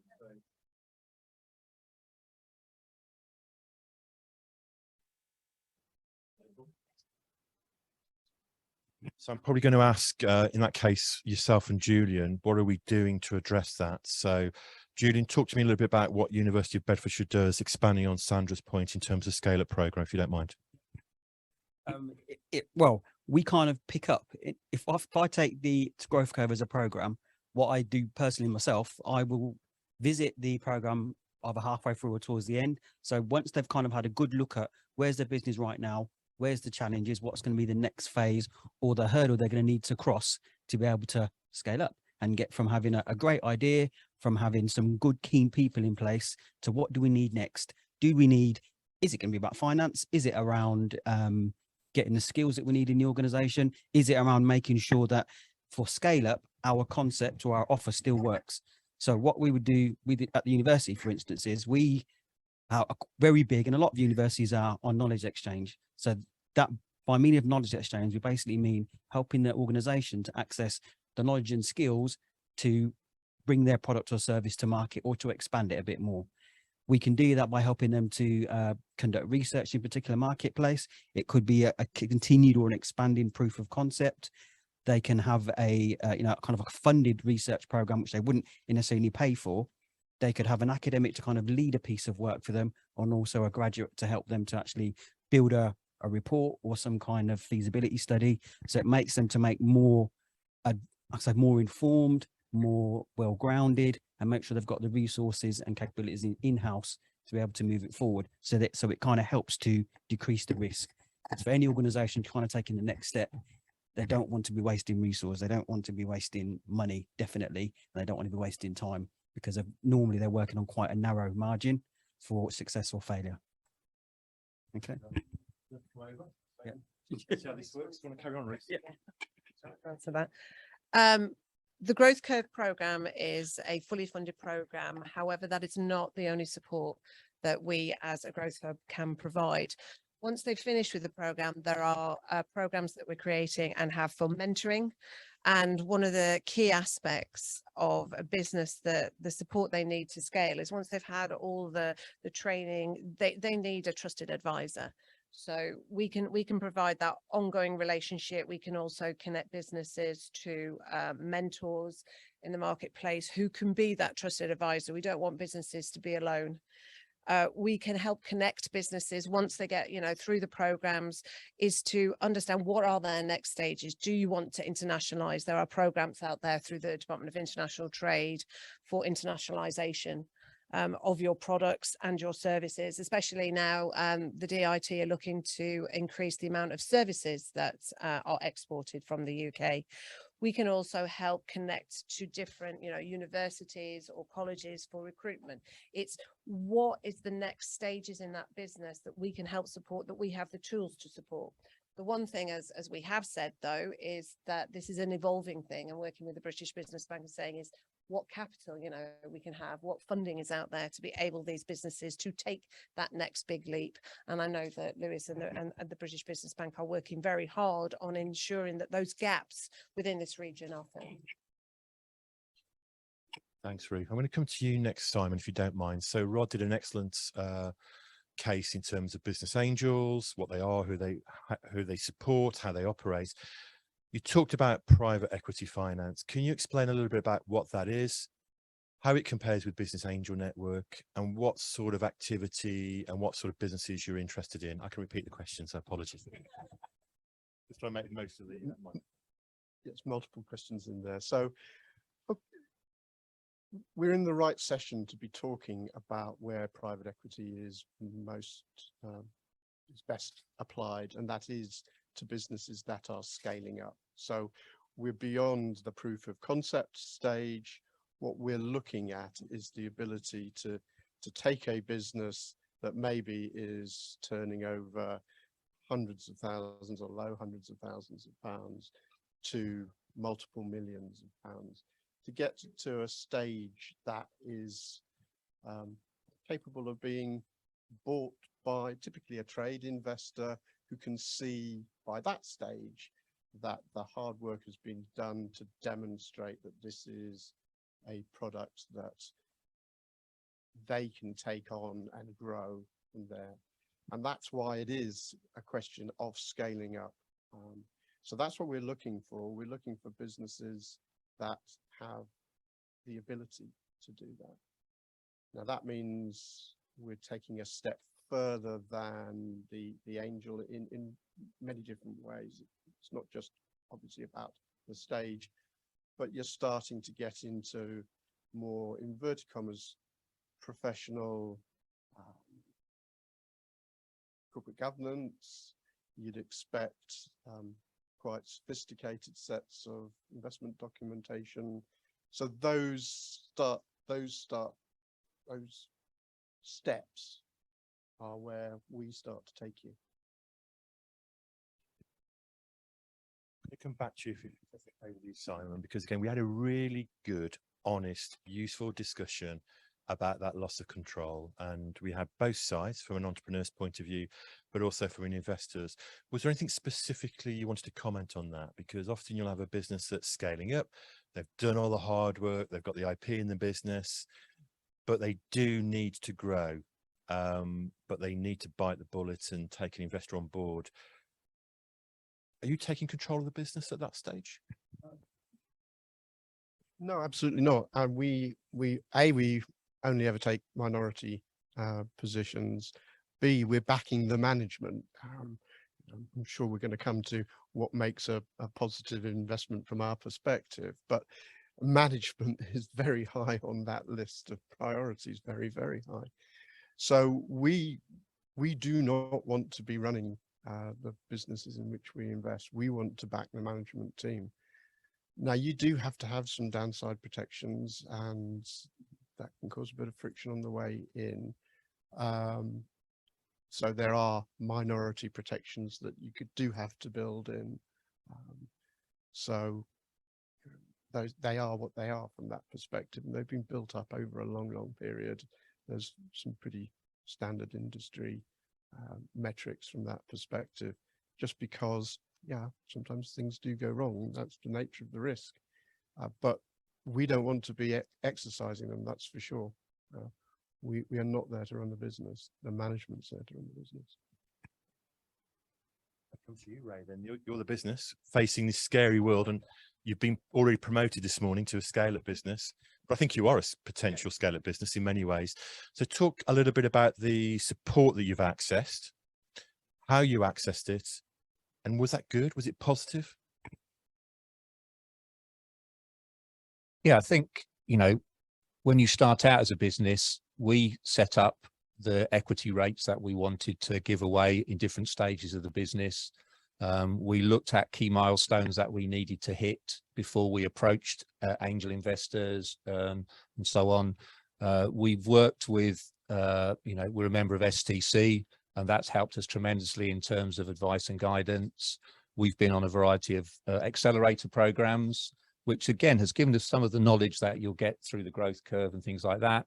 But we did a Wira 5G one recently, which gave us access to a 5G testbed. That helped us to develop the product, and we networked with a few people. Didn't give us any money, but it gave us a network of people and advice and guidance. And I think it's very much about going out and asking lots of questions from lots of different people. We work with our lawyer, our accountant, to make sure that we get the right advice and guidance. MPA, who are here, have helped us tremendously in terms of R&D tax credits, in terms of getting investment. We've got angel investors. And we've, you know, we had a long journey, as Gobby did as well, going to a lot of pitch events, going through the ringer of trying to sell your soul, but not give away too much in the business.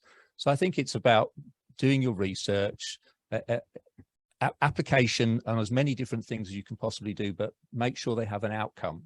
Don't just kind of sign up for everything. We've applied to some companies who you pay your money and yes, we'll connect you to investors and we'll put you on the platform and we'll find you all these wonderful investors. Doesn't always happen just because you fall between the crack. The MEIF fund is a prime example where we didn't quite meet the criteria at a particular point, but we've built a relationship with Foresight and with Mercia, and eventually we will tick the right box and be able to access that funding. So I think it's about building those building blocks. You might not be right today. The no doesn't mean that it's a never, don't come back again. I'm going to come back to you again, Ray. So I'm interested in that mindset, because you almost started on the basis that you need to bring people in to help you, both from a funding point of view, but advice. Where does that mindset come from? Because I often come across businesses and business people that don't have that mindset and are genuinely worried about bringing in that third party. So why have you got that mindset? Please explain. I was a musician, so I sat at the back of a band and played in front of large audiences. I worked in education, teaching young people, and then decided to set up the business. I only know that world. I have a technology co-founder who is brilliant at developing technology, but you know, we had weaknesses in the business. So I reached out to people who I wanted to be a part of the business. I have the ex-director of Apple who created iTunes with Steve Jobs. She's an advisor on the team. I have the ex-COO of Barclays looking at finance and organization. I've got the ex-CTO of Universal Music as an advisor. I've got a brains trust of people that fill the gaps that I don't have. And by talking to them, we've built the business based on their knowledge, their experience. We can learn from anybody. I don't know everything. I believe 1000% in the business and a unicorn. We will office building and TV production facility for Silverstone. That's how we think. But to get there, you've got to listen to what people say and take advice. And also, there's two things of everything. We have two cloud servers. We have two of everything. So if one doesn't work out, we just switch to the other one. Don't put all your eggs in one basket.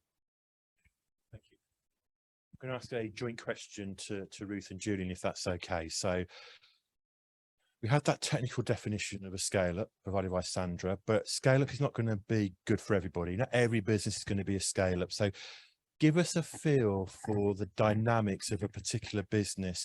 What does a scale-up business look like? What's the typical dynamics of that scale-up business? Okay.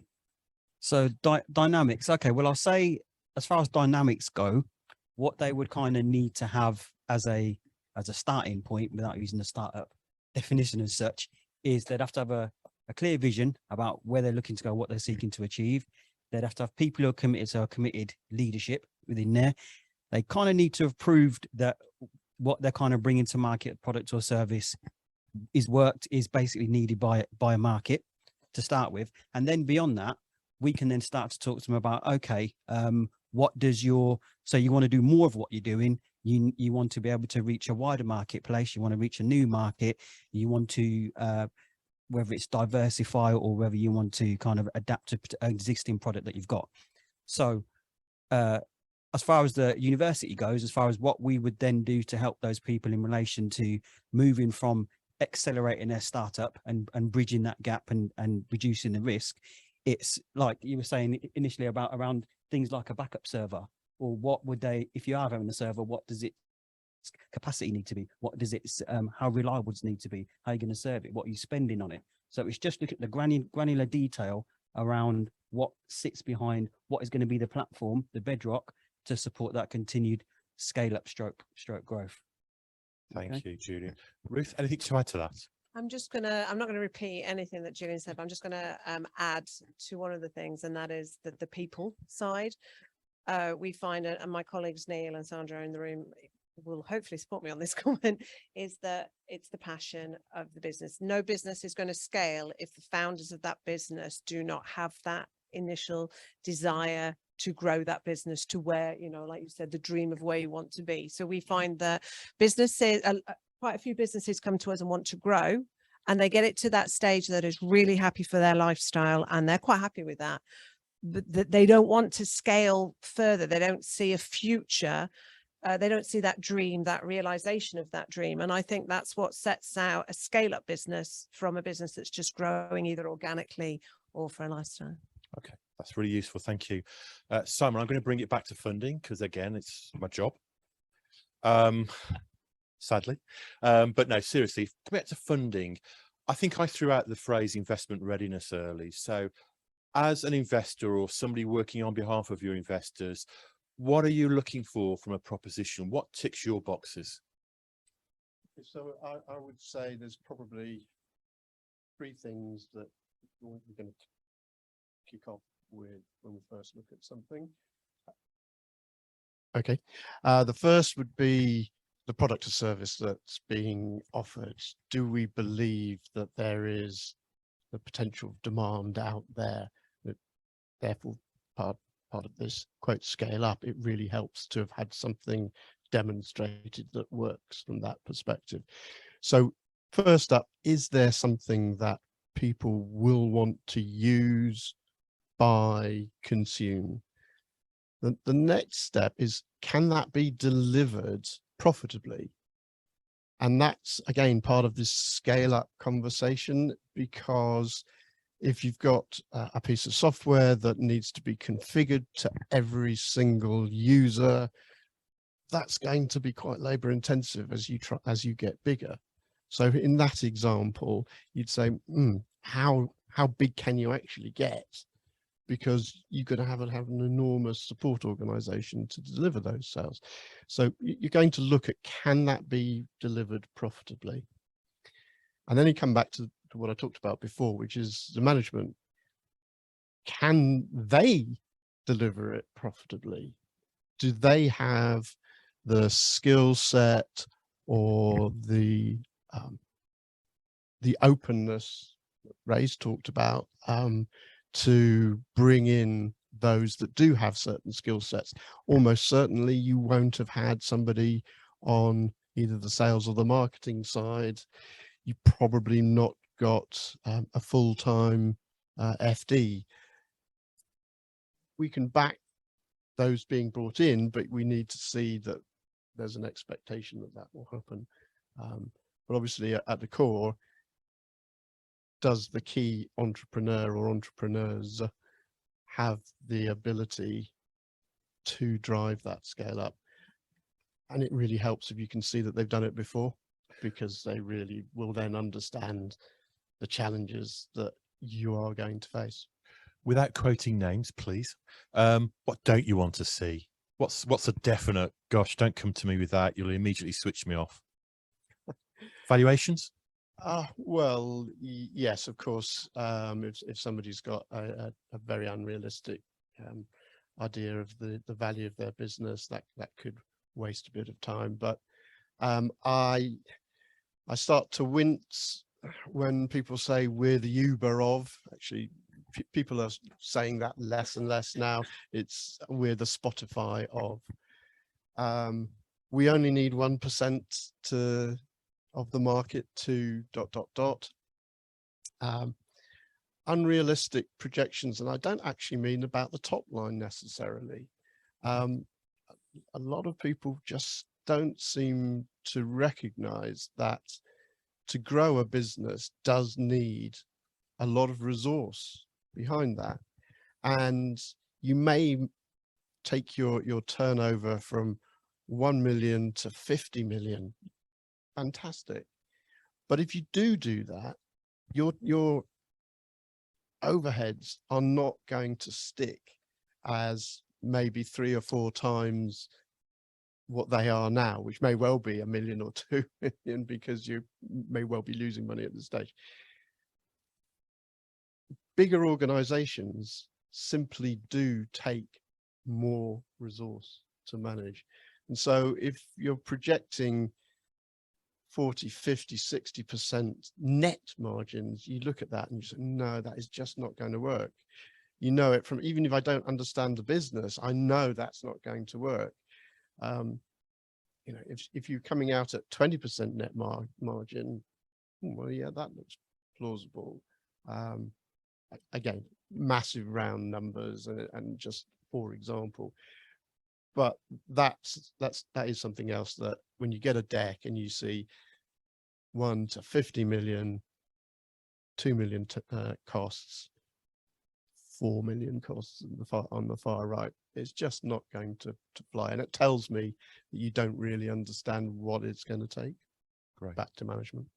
Thanks. So I'm going to just sneak a cheeky question into Ray, because I was very struck by what you said, Ray, in terms of you've had no's, you've had no's, and you've adopted an approach that actually you've taken feedback, you've accepted it, inverted commas, and you've therefore looked at things potentially, or looked at changing things with a view to building that relationship. Can you expand on that a little bit? How's that helped, if that's the right phrase? Yeah, I think for an angel that we have, one of our angel investors, I networked with him in 2019, but we didn't get the investment till 2022. It took a while to build that relationship, for him to understand what we were doing, come back to the business, but we kept that connection going. It was very easy for me to just say, he said no, all right, walk on, go and find the next business angel or the next person or whatever. It's about building that relationship. Some of our customers are broadcasters. Department of International Trade took us as part of a trip to India. You know, we're streaming South by Southwest with them next year. Again, it's building that relationship. When we first went to them, we were just a no company. It was just like, well, you're not right for what we're doing.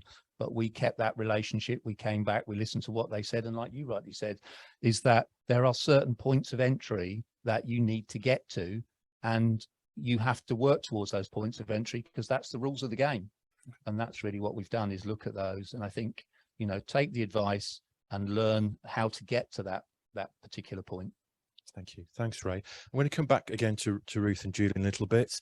Clearly, you'll be approached by lots and lots of businesses, and you help them and try to support them through the process. What can the businesses do to make your job easier in terms of being prepared before they approach you? I'm actually going to hand that one to you. Okay. No, because we don't mind. They can come with us with an idea and a conversation. So. yeah, equally open to them kind of come in with an idea and a conversation. It's good if they've got a structured idea and it's built on some element of understanding of the marketplace they're looking to go into. Again, not exclusively, because again, we can help them with some form of market research and assessing where the, where the gap might be or what they might bring that's slightly a bit innovative to the marketplace. But yeah, just clarity. They were talking about leadership and having a passion and a drive helps, because it's not going to be easy.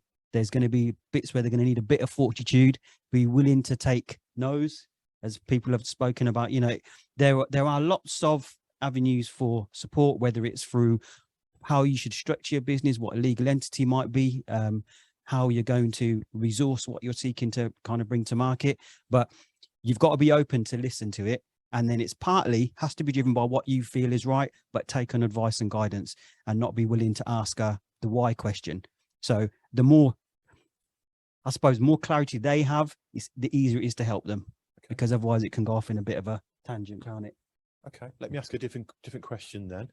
Growth Curve program's been running for a number of years now. It's quite a significant program of support through SEMLEP and its partners. Tell me about what you're seeing. What are the trends? What are the good trends that you're seeing of businesses coming through there?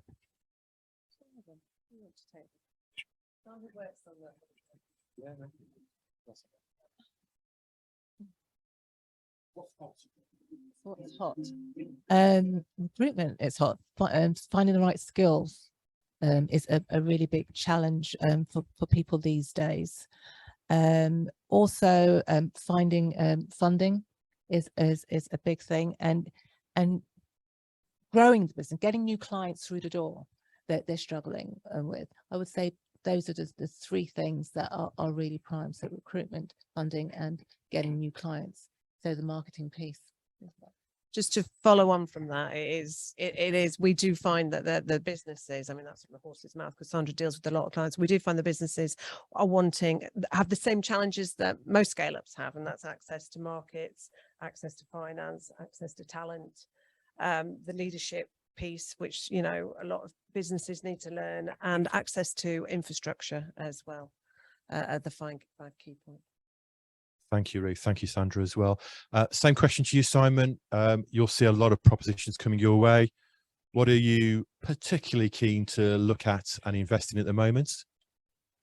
Well, we are generalist investors, so there's relatively few sectors that we won't look at. Where there's a need for a really detailed technical understanding, that often makes it a bit difficult for us unless we've got a member within the network who's got a specific skill set there. But I don't think the current market turmoil, inverted commas, really deflects us from the type of businesses that we would look to invest in. Those three factors that I talked about before, because at the end of the day, the likelihood is that we're going to be invested not just for the 3 years. We do a lot of EIS, by the way, not just for that 3-year period, but it's likely to be 4 or 5 years before you get to an exit. So yeah, things being difficult on the day-to-day markets, really, we should be looking long. And just following, thank you. Thanks, Simon. Just following on from some of the questions that we've had earlier, it's not just about the funding with you guys. So you're probably going to be investing slightly later stage than an angel investor would do. You'll be a little bit more hands-on, but not take control of the business. So what actual practical support do you as an investor or on behalf of your investors take in the business and work with businesses such as Race to drive them forward? That's pretty much horses for courses, because different businesses are looking for different sets of assistance. So it may well be that it would be helpful where we've identified a management team or particular entrepreneur who hasn't, quotes, done it before, but yet we really like him or her, and we like the product. In those circumstances, you're probably looking to try to introduce somebody who has done it before and can act as a mentor. It sounds like you guys, Ray, have got those perfect individuals. On other occasions, you may be looking at having a more sort of chair type role, who will be exactly the person to give a potential acquirer some comfort that they're buying something that's been properly looked after. There's not things that are messy in there, and that is used to negotiating those exits. And that's certainly one where we're going to have that much more experience than entrepreneurs, because almost by definition, they're only ever really going to do it once or twice in their lives. Now, it may be more often. You do get serial entrepreneurs, of course you do, but typically it's, you know, a fairly rare transaction. So I think that latter is something where we can really help. Great, thank you for that, Simon. We have a number of questions, so if I can ask Ray for the final time, I'm really interested to know, what does the future hold for Multiview Media? Yes, we're expanding into America, and India will be our next big explosion of using the technology. We also have a user-generated version of our technology. We can take any single-angle video player, and make it multi-angle. So your customers don't actually have to have a new player and new logins. We actually utilize the player that you already have, that you're probably streaming content through already, and we make that multi-angle. So that means that we can service your customers already. So we can access 3 billion single angle users. You've all been frustrated when the director cuts away from the angle at the most critical moment. So the user generated version of what we have will be a multi-angle TikTok, multi-angle YouTube kind of platform, where your mobile phones will be the controlling factor. We synchronize all those together. But yeah, so I mean, it's a growing space. We're sort of working alongside the metaverse and Web3. We can embed into those as well, so we can play in their ballpark. Esports and education is a big new market for us, and we're looking to bring esports here to Silverstone next event with some major clients, and we have some huge customers for 2023 who are global broadcasters who want to integrate the technology. So yeah, watch this space. We hope to be a SEMLEP unicorn. I think, you know, you have to have that mindset to take the knocks, to take the kicks. We've nearly been under 3 times as a business. We've been turned down more times than we've been accepted. It's a brutal world to go into, and you know, we need a self-help group for entrepreneurs. Really, that's what we need, is a anonymous for entrepreneurs is really desperately needed, and maybe that's probably something we should set up first rather than anything else. But yeah, appreciate that. Sounds like a really good idea. We've got a couple of questions, and I'm going to come to Les first, because you broached a question a days ago. So would you like to ask the question? Go to the microphone. Okay, it's a while since I broached this question, so I'll try and get it right. Okay, looking at the landscape of funding, from seeding, you talked about startups, to scale-ups and beyond, what's your view of the connectivity, and whether they are there linking to help you grow, or are they the hurdles that are stopping you growing? What's your view? From my point of view, yeah, there's hurdles there. They don't always match up.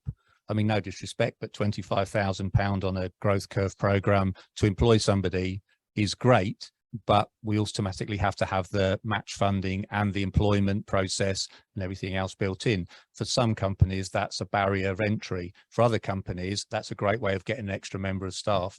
So there are different, you know, different versions. I think you have to do your homework. I think you have to know where you are in the business curve as to when's the right point to approach the growth decks, or approach the business angels, or approach the SEMLEPs. You know, we work with a lot of those organizations to find out what we need to do to get there. But yeah, there's not always a joined up thinking across the whole process at the moment. Following on from that, I would agree, and it is something that we, as the Local Enterprise Partnership Network, the Growth Hubs and SEMLEP, are working on, is to become that conduit between business and funders, to make that a much more seamless process, because you're right, it isn't seamless at the moment, and it's such a wide there's such a wide variety of options out there. It's like a needle in the haystack kind of job. So we are working on that. We are very aware of that, and working on making that conduit between business and funders a much more easier process. That takes time and it takes networks. Just maybe coming on to Simon, Les. Simon, how do you get referrals from angel networks, and do you pass your companies on to larger institutional investors? Yes and yes, I think is the very short answer to that. So yeah, we see where the smaller angel networks can get to 250, 400, 500, but really something needs 1.5. Yeah, we often will pick that up, and that's actually something that can be quite attractive, because it may well be that there's an angel within that who really knows what they're doing. And to a certain extent, we get referrals from our members where they have invested as an angel in business ABC. It's got to a certain point where they may have put 50 grand in, 100 grand in, but they can recognize it's going to need a million or so, and that's then beyond their local network's capability. As you'd hope, we do assessments of where our investments come from. So you'll have a whole host of sources of where inquiries come from, applications and investments. We're obviously only interested in the investments ultimately, and actually they come from a very small number of trusted advisors and introducers. Is that the case with you, Simon? How important is it for a business that's looking to go on that funding journey to have a trusted advisor introducer that knows the marketplace? Because they can't do it on their own always, can they? A very high percentage of those that we complete on will have come through that route. So, if we didn't pick that one up, I'd say a very high percentage come through that route that we complete on. That a very high percentage of those that come to us will come to us cold, but that does mean to say most of them get turned down very quickly, often for very good reasons, but also, and without again quoting names or publicizing, typically those introducers are what? Accountancy firms, corporate finance advisors? Bit of both, and as I say, I come back to often our members bring us opportunities that they know already, and so it's come out of that angel environment, even if it's not necessarily an angel network. Right, thank you. Is that okay, Les?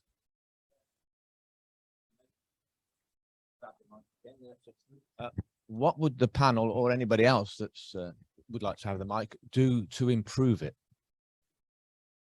Because you've said it's going to be slow and you're doing something on it, but it's always going to be slow. And what would, if you had the chance now to take the mic and say, we would want this to happen, what would it be?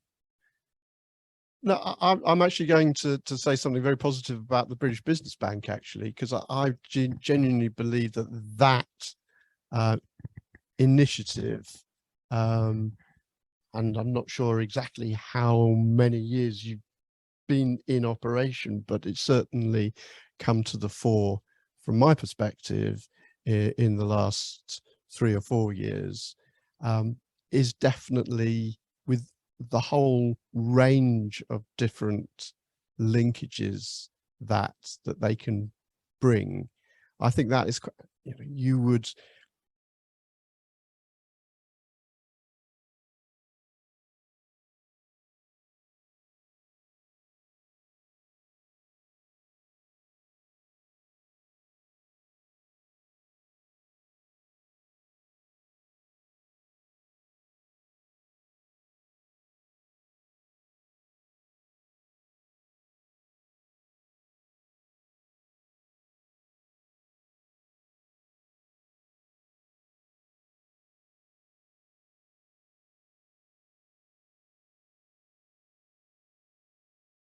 and that is key. And the more work that Lewis and his team do with us as a growth hub, with different growth hubs, because I know it covers the East Midlands, Nottingham, Derby, there was recently something like this up there, the more connectivity will happen. So it's just accelerated the process through a central point, a trusted central point. Thank you. So you're not paying enough because the microphone's gone up again. But I haven't paid them. But more importantly, I think what they're explaining, Les, and the audience, is that we have something called the Finance Hub, which basically provides some very generic but useful information about the growth finance options. But we now have, and it's 218 delivery partners, it's changing every day, going upwards every day. So we've got a good view of the funders out there in that very early stage funding program, because they're our delivery partners and funders. So we have a number of programs. We haven't quite mastered it, and I'll be brutally honest. I could say we're wonderful, fantastic, but thank you, but we're not. We know we're not, because what we want to do is probably provide more of a signposting activity than we do. You've got to obviously appreciate we're a public body, so just signpost to individual organisations is a difficult one to do. But we know we need to do something. It's how we do that. Are there any other questions from the audience? I've just got a point to make, sorry, on the back of that one. It's really easy to get on to a programme of introductions to business plans, introduction to finance, introduction to this, but it doesn't necessarily seem to be joined up to then what's the next step after that. You can often fall off a bit of a cliff edge from having those introductions to then what happens practically next.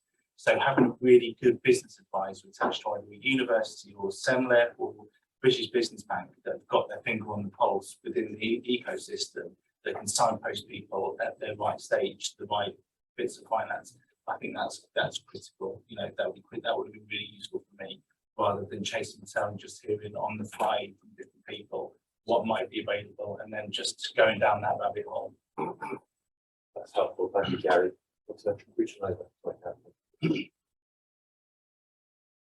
Sort of mentioned that the theme of the skills challenge, and also the challenge we mentioned about the management, making sure the management is in a sufficient position to be able to progress things. What are the actual problems that that's causing? What are the underlying problems causing that to be two areas which needs to focus on? What causes those problems?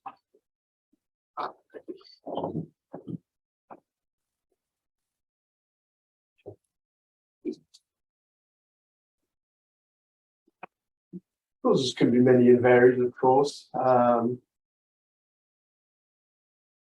There can be a degree of naivety about how quickly, for example, other people are going to respond to pitches from yourself. I'm seeing right now in B2B, decision making is just simply taking ages. Now, that's not the fault of, quotes, the entrepreneur, but nonetheless, not building timescales into understanding illustrates a degree of naivety, because it does happen. If you've been there before, it will have happened before. So that would be one scenario. You might have somebody that is so passionate about the business that you can't see that other people are wary about risks and just gallops ahead in presentations, doesn't see the signs that people are a bit concerned about X or Y.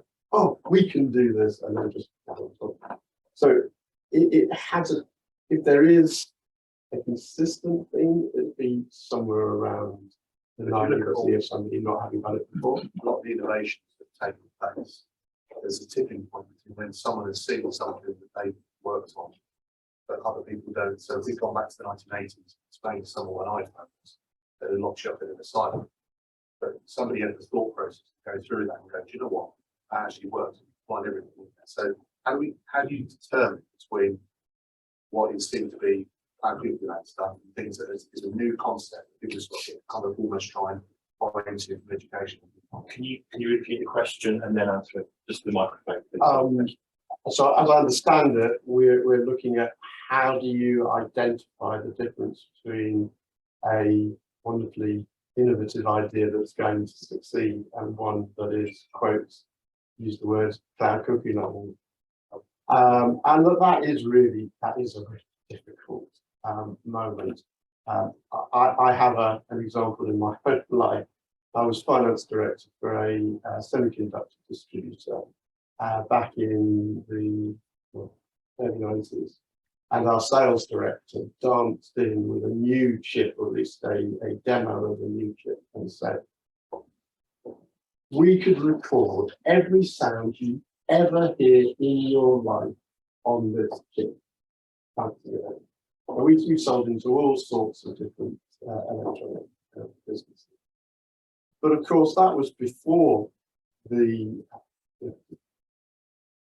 iPlayer, but somebody somewhere thought, yes, I could put an iPlayer together like that, and all my records could be on that. And yet, literally, that idea just did not occur to any of us in the room at that stage. But we had it laid out by our sales director right in front of our noses. So it is a difficult one to say what is it that is going to be transformative. And I think all you can do is calmly explain that to people. And they'll either get it or they won't. I'm not sure if that's wildly helpful, but it is very difficult.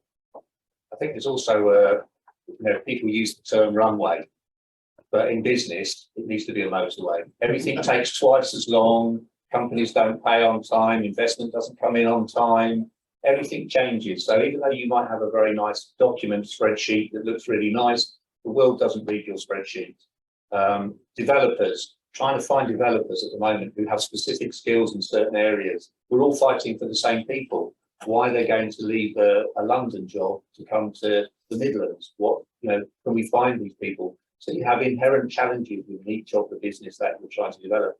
We had our technology in 2012. We had it in the App Store in 2014. And it's only in the last 3 years that it's actually become acceptable as a piece of technology, because we had to wait for latency to catch up, wait for camera technology to change, wait for the market to move. So, having the golden egg sometimes takes a long time to hatch, and businesses don't always think like that. They just kind of, I need to pay this bill today, I need to sort this out today, and unfortunately the world is not always working in the same way. So a runway to a motorway, I think, needs to be the way to think about it. Right, thank you. There's plenty of time for questions. We're going to finally end the second panel, not least of which because I can see the food being unwrapped and I can hear it as well, more importantly as well.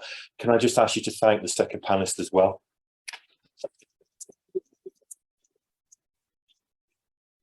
We're not going anywhere, so if you've got any further follow-up questions you wanted, please take advantage of these guys eating sandwiches and ask them. And more importantly, thank you very much for your time this morning as well. Thank you very much.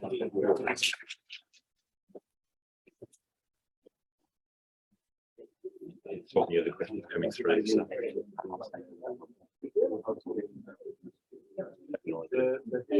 I know.